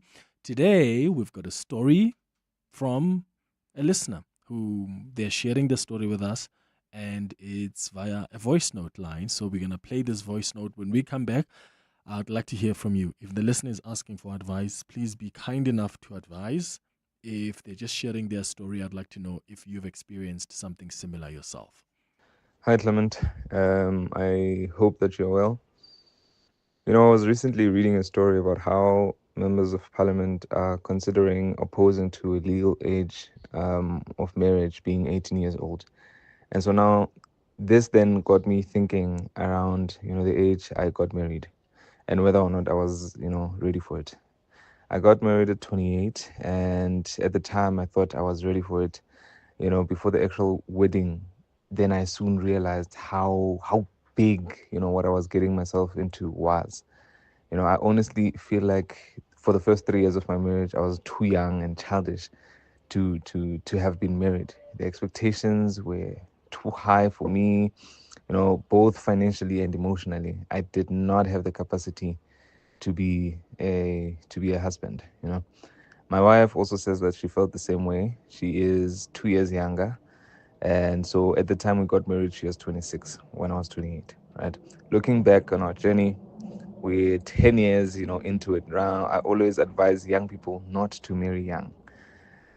Even the late 20s for me seem, a bit too young to commit to someone when you barely know yourself. I wonder if there's any of your listeners who got married young and, did they also actually feel ready for it? I wonder. Yeah, don't commit to someone until you at least know yourself. And do you really know yourself at the age of 27, at the age of 25, at the age of 28? What's your experience? Look, there are people who have gotten married when they were young and they've had what you would describe as quote unquote successful marriages, depending on how you define successful marriage. There are some people who are saying, yes, we're still together, but that was the biggest mistake we ever made, getting married at such a young age. There are people who got married young and they're now divorced. What's your story? What do you think? What do you believe? This listener says they were 18. He was 18 when he got married. His now wife was 26 at the time. And he says he realized that during the first 3 or so years that he was so young, he was childish, the expectations were too high, expectations financially, expectations emotionally as well. And he says that even the wife that he is still with now, because they've been together for 10 years, even the wife admits that we got married too young. So his advice is don't get married when you are too young. At least get to know yourself first. And what does getting to know yourself first also mean? Let's talk on 011-883-0702. Are you one of those people that got married young? And how did that work out for you? I'd like to hear from some of you that have managed to still remain consistent and the marriages are still intact. Some of you that unfortunately or fortunately, right, depending on your context, you just couldn't make it work during your relationship, during your marriage. Let me know. 011-883-0702. The WhatsApp line is 0727021702. 24 before 12. John Perlman. Weekday afternoons, 3 to 6. Good news for the cement sector, the construction lumber sector, the steel sector, and possibly the transport sector. There may be others as well. And might we start seeing, as construction ticks upwards, at least some either job stability or hopefully new jobs in those areas of our economy? It's a benefit not only for the construction sector, but for the entire value chain. So you will see a lot of demand for various supplies that we use in the construction sector. John Perlman. 3 to 6 on 702. At the heart of global conversations shaping the future, Africa's voice matters more than ever. As Africa's largest bank by assets and lead sponsor of the B20 Summit, Standard Bank Group is proud to spotlight the continent's growth, partnerships, and potential on the world stage. Through informed dialogue and powerful partnerships, Standard Bank is driving sustainable growth where it matters most. Standard Bank is an authorized FSP and registered credit provider. Mom, Dad, you're not gonna believe this. What's up, bud? Luke's family has a kitchen. Okay. Like a real one, with knives and a sink for dishes. His mom was just standing there, making food with her hands. There was a fridge full of vegetables, even broccoli. Not broccoli. Oh, the horror. Who needs a kitchen? Simply spend 200 Rand or more and you could win Simply Asia for a year. T's and C's apply. Simply Asia, connecting the Thai way. To walk the talk is to turn words into meaningful actions. And it's what we at 702 are committed to doing every day. We're also committed to following the rules set out by the Broadcasting Complaints Commission's Code of Conduct. To give you balanced programming, fair comment, and accurate news. But if we stumble along the way and you feel we're not living up to the code, let us know on comment@702.co.za. And if after that you're still not happy, you can direct your complaint in writing to the Broadcasting Complaints Commission, PO Box 412365, Craig Hall 2024. For more, visit bccsa.co.za. The Sharing Space on the Clement Manyathela Show. 702. 22 minutes before 12 o'clock. Did you get married young, and how did that work out for you? Landry, you're calling us from Pretoria. Good morning. Morning, Clement. Hey, first time on your show. Welcome, brother. You know what? These young men have just remind me my commitment with my wife. Yeah. So I think it's a good thing to get married when you're young. But it works on knowing your goals. So me and my wife, when we start dating, we knew what we wanted to be or where we wanted to go together as a couple. Although we're young, but till today I'm still married to my wife, and I don't regret my choice. Yeah. She's the perfect person for me, and I believe she's also a perfect person. I'm also a perfect person for her. So a lot of young people nowadays, the mistake they do, I think just peer pressure from perhaps society, they just decide to get married without having a goal of if I'm training myself to this person, what are we trying to build together? So once it's settled, I think it will be easy. Marriage is a beautiful place to be. Yeah. I mean, I can give an example. When I committed myself, I used to be going out drinking, but we have a conversation with my wife whereby, I mean, it has been 15 years. I don't even know how the alcohol tastes like. But this was a conversation I had with my partner. I became a non. Oh, we've lost him there. I don't know what happened there. I think that line just got cut off. I wanted to ask him what was probably what he would say was the toughest challenge as a result of getting married at that young age. Because he seems to say that, it's been good. They've been together for 15 years now. He was 28 when they got married. But what have been some of the challenges in as far as, your age is concerned? Moss, you are in Captain Park. How old were you when you got married? 21. What? Moss, what did you even know at 21? My man, my career is one of those things where you just know, you don't go whatever, man. Yeah. And maybe the ladies should know out there as well. When you meet someone, whatever again, and then you don't take that long to marry that person. Yo, at 21, like, have you ever fallen in love before you met her? Yeah, I can write what game and stuff like that. Jolo Moss, and there's like falling in love, eh? Yeah, no, I did. Funny thing is, this person, like we gave them a lift, and then I was copying. I haven't even seen the person, but and then I just knew right then they were right. My wife is talking at the bed, You just felt it, alright, man. This voice. Yeah. Are you guys still together? Yeah, we're still together, expecting our third child. Wow. And yeah. Sure, Moss, at 21, that's amazing, man. Well done for keeping it going like that. Yeah, it's not easy, my guy. It's now like as you grow, man, I can't learn change. Yes. And now you're starting to see things differently. Yeah. I can also access to all those things. Yes. Then it becomes a challenge whereby now you have this person. You've already made your choice. Yes. But at the same time, it's not even about choice. It's difficult to sustain it in a way, Gary. You've been married with this person. When I change the dynamics of Chilo, do for store change. Maybe you're going to business. I don't know 20 years ago, 30 years ago. Yeah. And it's challenge. This person then and when I support structure on your move on your so It require a discipline, etc. But it can trash up. Yeah. Okay. No, Moss. And this thing yeah? you're finding yourself, finding yourself, it's like varying test drive. And at the same time, you finding themselves, or mileage if I understand. And then I hope you understand what I mean by that.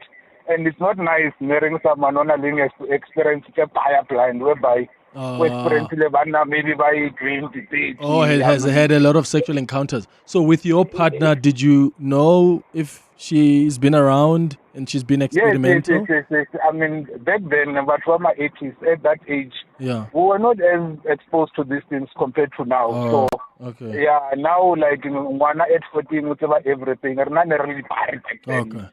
Majority of us only started knowing about sex fully at woman 19, 20, 21, understand? Okay. Unlike today, whereby, Yeah, no, Kyautla. No, Moss, thank you so much for calling and for sharing your experience with us. He got married at the age of 21. Oh, I get goosebumps just thinking about it. And he says they gave this woman a lift. The woman was talking at the back. He didn't even see this woman, and he just knew that is the one. At 21? Oh my God, I didn't even know what my passion is. I don't think I even knew what my passion is. I don't think I even knew what type of a person I want to spend the rest of my life with. I don't think I even knew what I wanted to do. Like how many kids I want, how I want to raise them. But hey, some people figure that out much earlier in life. Hey, Mimi, you're in Rondebolt. Good morning. What's your story? Hi, good morning, Clement. I hope you're good. Sure. Mine, I got married when I was 22, ne? Okay. Now, the biggest challenge as well was my partner, we had an age gap of 12 years. Okay. Now, here's a challenge. I'm still young. I still want to live my life. And I'm with this person that has already lived most of his life. So, obviously, we are in different spaces. So now it's always a challenge. I want to go out here, and he doesn't want to go out. It's all that. So I would advise any young person not to get married while they're still young. At least, I must say 30 is the reasonable age. They must firstly establish themselves, enjoy themselves, and then commit, because really that is the biggest mistake. And I know back then, maybe the other thing that pushed me to make that decision, when you're growing up from a strict parents, now you're thinking about when you're getting married, you're going to have this freedom with your partner and all that without especially experiencing your life first. So I think that was the biggest mistake I did on my side. Okay. So I wouldn't advise any How child did you to guys get manage married it while though? they're Did you guys find some common ground, Mimi, where you could still go out, enjoy yourselves with your partner? You know what? It was challenging because sometimes when you go out, it will be a case of him accommodating me. But when we get to places, you could see which he's bored. He's not enjoying it. It's just because now I'll be complaining, which I want to attend this, I want to go there. So I think we're completely different. I think that's also what triggered our divorce. We wanted, because at the end I initiated that it's not working out. I think let's rather divorce. But then, unfortunately, our ending was bad then, because it's one of those cases where he decided to kill the both of us. Yeah. But then he shot me. I became paralyzed, but he didn't survive. Oh my God! That was the bad. He fired. The bad ending of it. He shot at you. Yes, Oh I'm my paralyzed God. today because of that. Yeah. Oh, Mimi, But I'm then sorry to hear That that. was basically the experience. No, but I'm over it now. I'm fine. So it's just that my advice to any youth: please establish yourself, especially you see with the GPV, the way it's rising now. I think it's best for youth to establish themselves so that one doesn't depend on any other person. When they meet, they go forward. Absolutely. Sure. Mimi, thank you for sharing your story with us. And wow. Sure. Heben Mashaba is calling us from Johannesburg. Mr. Mashaba, good morning. Good morning, Clement. Share this to my life with your listeners, because I got married at 22. My wife was 20 at the time, and I still remember that vividly. And the reason why I got married at the time was to protect myself from myself. And I've been married now 43 and a half years, and my wife is still my number one friend, and she's my business partner. She runs out. When I decided to go into politics, I had someone to take over running the affairs of our family interest. And, but at the end of the day, you know what? It's an individual's choice. True. I made the choice 43 and a half years ago, and it's one of the really proudest decisions I've ever taken in my life. It's really, if I look at and reflect on my life in terms of decisions, positive decisions I've taken. Yeah. Getting married at the age of 22 was the best decision of my life. Wow. Mr. Mashaba, thank you for sharing that. In fact, I've read about their union, in fact, in Herman Mashaba's book for the first time. But that's amazing. I mean, I've met Herman Mashaba's wife, I was Connie, and when you see them together, you can see the love is still burning and they're still besties. So I suppose it works for other people, just not for others. As Herman Mashaba says, it's an individual decision. What's your story? It's 11 minutes before 12. Do not be fooled. Smoking kills. Across the globe, more than 8 million people die of tobacco-related diseases every year. During the broadcast of this radio advert, which is only 60 seconds, 16 people would have died from tobacco. Quit smoking and vaping. If you cannot resist this lethal habit, please protect non-smokers and children. Do not smoke or vape in public places or near children. Inhaling any tobacco product, whether through smoking or vaping, can cause cancer, birth defects, heart, lung, and oral diseases. All tobacco and related products are harmful to your health. This message is brought to you by the National Department of Health. Outsurance is simply the best at ensuring you always get something out. Outsurance scored 9.99 on the Hello Peter Trust Index, a near 5-star rating on Google reviews, and have outperformed their personal best on the number of complaints referred to the Ombudsman per 1,000 claims. Switch to low prices and service you can trust. Visit outsurance.co.za today and see how you always get something out. Licensed, insured, and FSP. T's and C's and information online. What is Overtrail? Is it off the beaten path, over the edge of comfort, or the thrill of the road less taken? It's over every bridge, every obstacle, every trail, and over to that view that takes your breath away. Overtrail means going further, exploring deeper, surrounded by the comfort and sophistication of a luxury SUV. It's this spirit that inspired the Overtrail project. Experience Overtrail in the LX and GX range. Lexus. Experience amazing. The Sharing Space on the Clement Manyathela Show. 7:02. 10 minutes before 12 o'clock. Let's start with your WhatsApps. Morning, Clement and 702 listeners. I was listening to the gentleman speak about his marriage and how he married early and so on and so forth. I get that, but what I'm trying to understand is this gentleman is still married right now. Okay, he says he married early and he would advise people not to marry early, but he's still in his marriage. Doesn't that mean that it's a good thing that he actually stuck to his marriage? And I would assume that over time, he didn't get worse as a person. He actually got better. He was actually, by fire, by force, had to get better as a person. So doesn't that just mean that just find someone who brings it out of you to be a better person, a better version of yourself, and then marry that person once you feel like that person is the one? Thank you. Hi, Clement Patrick here. On the issue of marriage at an earlier age or in the 20s, I got married at 27, but I wanted to get married at 25. And we've been married with my wife now for 21 years. And to be honest, I don't regret it. And I've never cheated on her.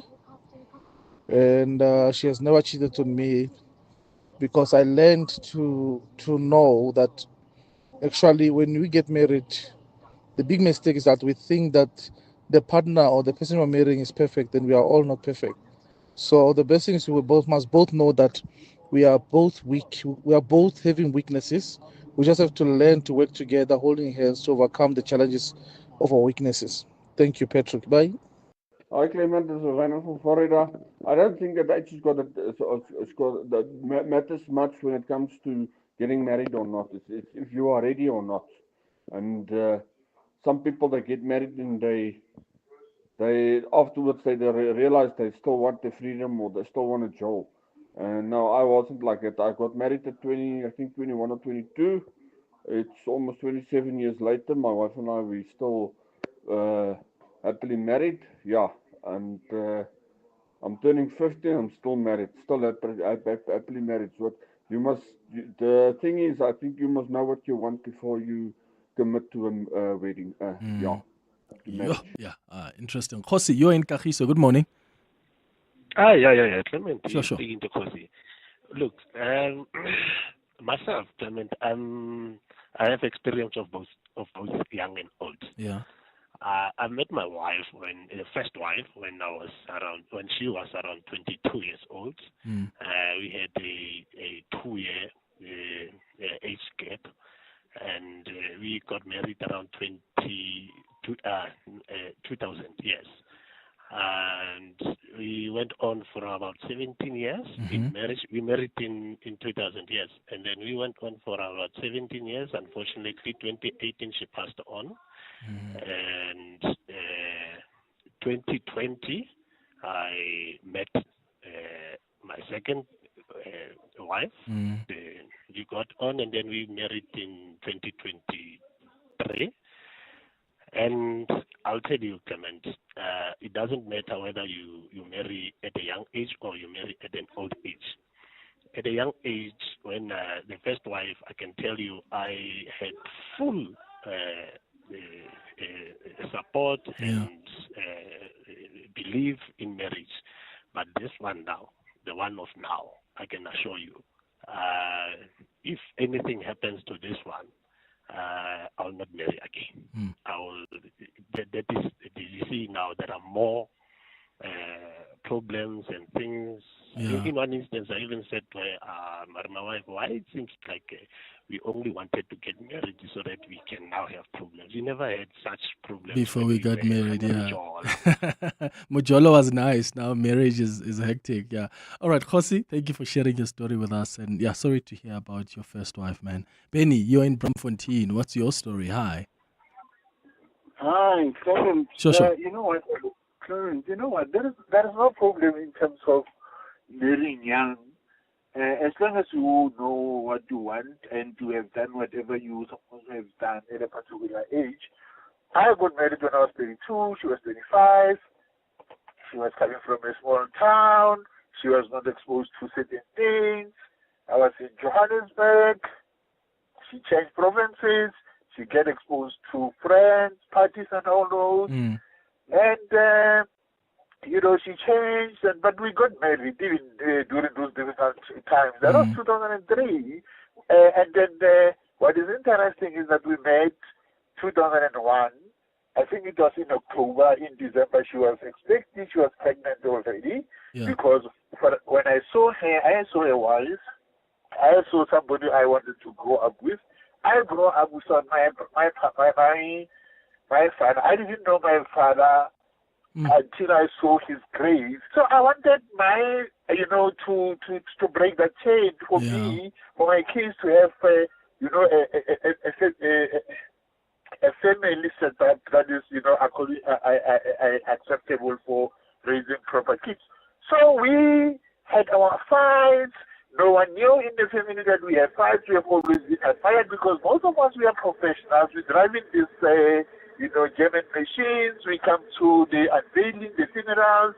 You are the model of those. People are admiring you. But they did not know that I was going through X, Y, Z. Up until even my mother went to the grave, they did not know about that I've been hospitalized for 3 months because of depression and stuff like that. Hi, Benny. In the whole thing, I'm being honest with you. I was admitted for 3 months inside. Your family didn't know. The family didn't know. And why? I was told that when you have issues with your wife, you rather go and talk to the mother-in-law. Don't go to what? To your brothers and sisters, because even after, if it happens that you guys, sort out your issues, they will always see this woman as abusing Clement and stuff like that. Yeah, even when you guys have resolved your issues. Sure. Yeah. Benny, thank you for sharing your story with us. in Braamfontein. It's 2 minutes before 12. Do you know what's hiding behind the colorful packaging of unhealthy food? Big food companies target children with unhealthy packaged foods that hide high levels of sugar, salt, and fat, which could lead to heart disease, diabetes, and hypertension.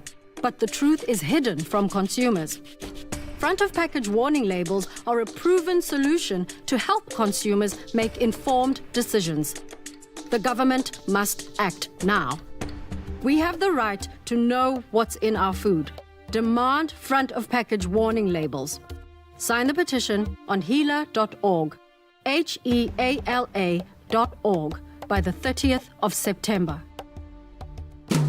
If you want to know about the heart and art of jazz, look no further than the Standard Bank Joy of Jazz Festival, a grand ensemble of over 50 world-class acts across 4 stages for 3 whole days. That's right, from the 26th, 27th and 28th of September.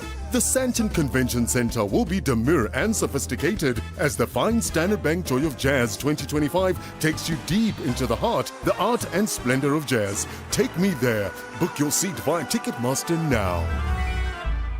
Coming up on the Midday Report with Mandy Wiener. How are you doing, Mandy Wiener? Very good. Nice to have you back. Good to be back. What's popping today? So we're going to speak to Rolf Meyer, who is one of the co-chair of the Eminent Persons Group ahead of the National Convention on Friday. We'll bring you the latest on the shooting in Muizenberg, 4 bodies found there.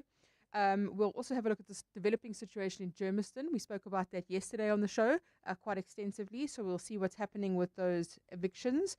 The Minister of Electricity has given an update on the grid, saying that we are producing more power than we need at the moment. I mean, whoever thought we'd hear that? Like, ever. And then today is the 13th anniversary of Marikana. So we'll have a look at some of the families still waiting for compensation. All right, that's the Midday Report coming up with Mandy Wiener. Thank you for listening to the, what day is it, Abel?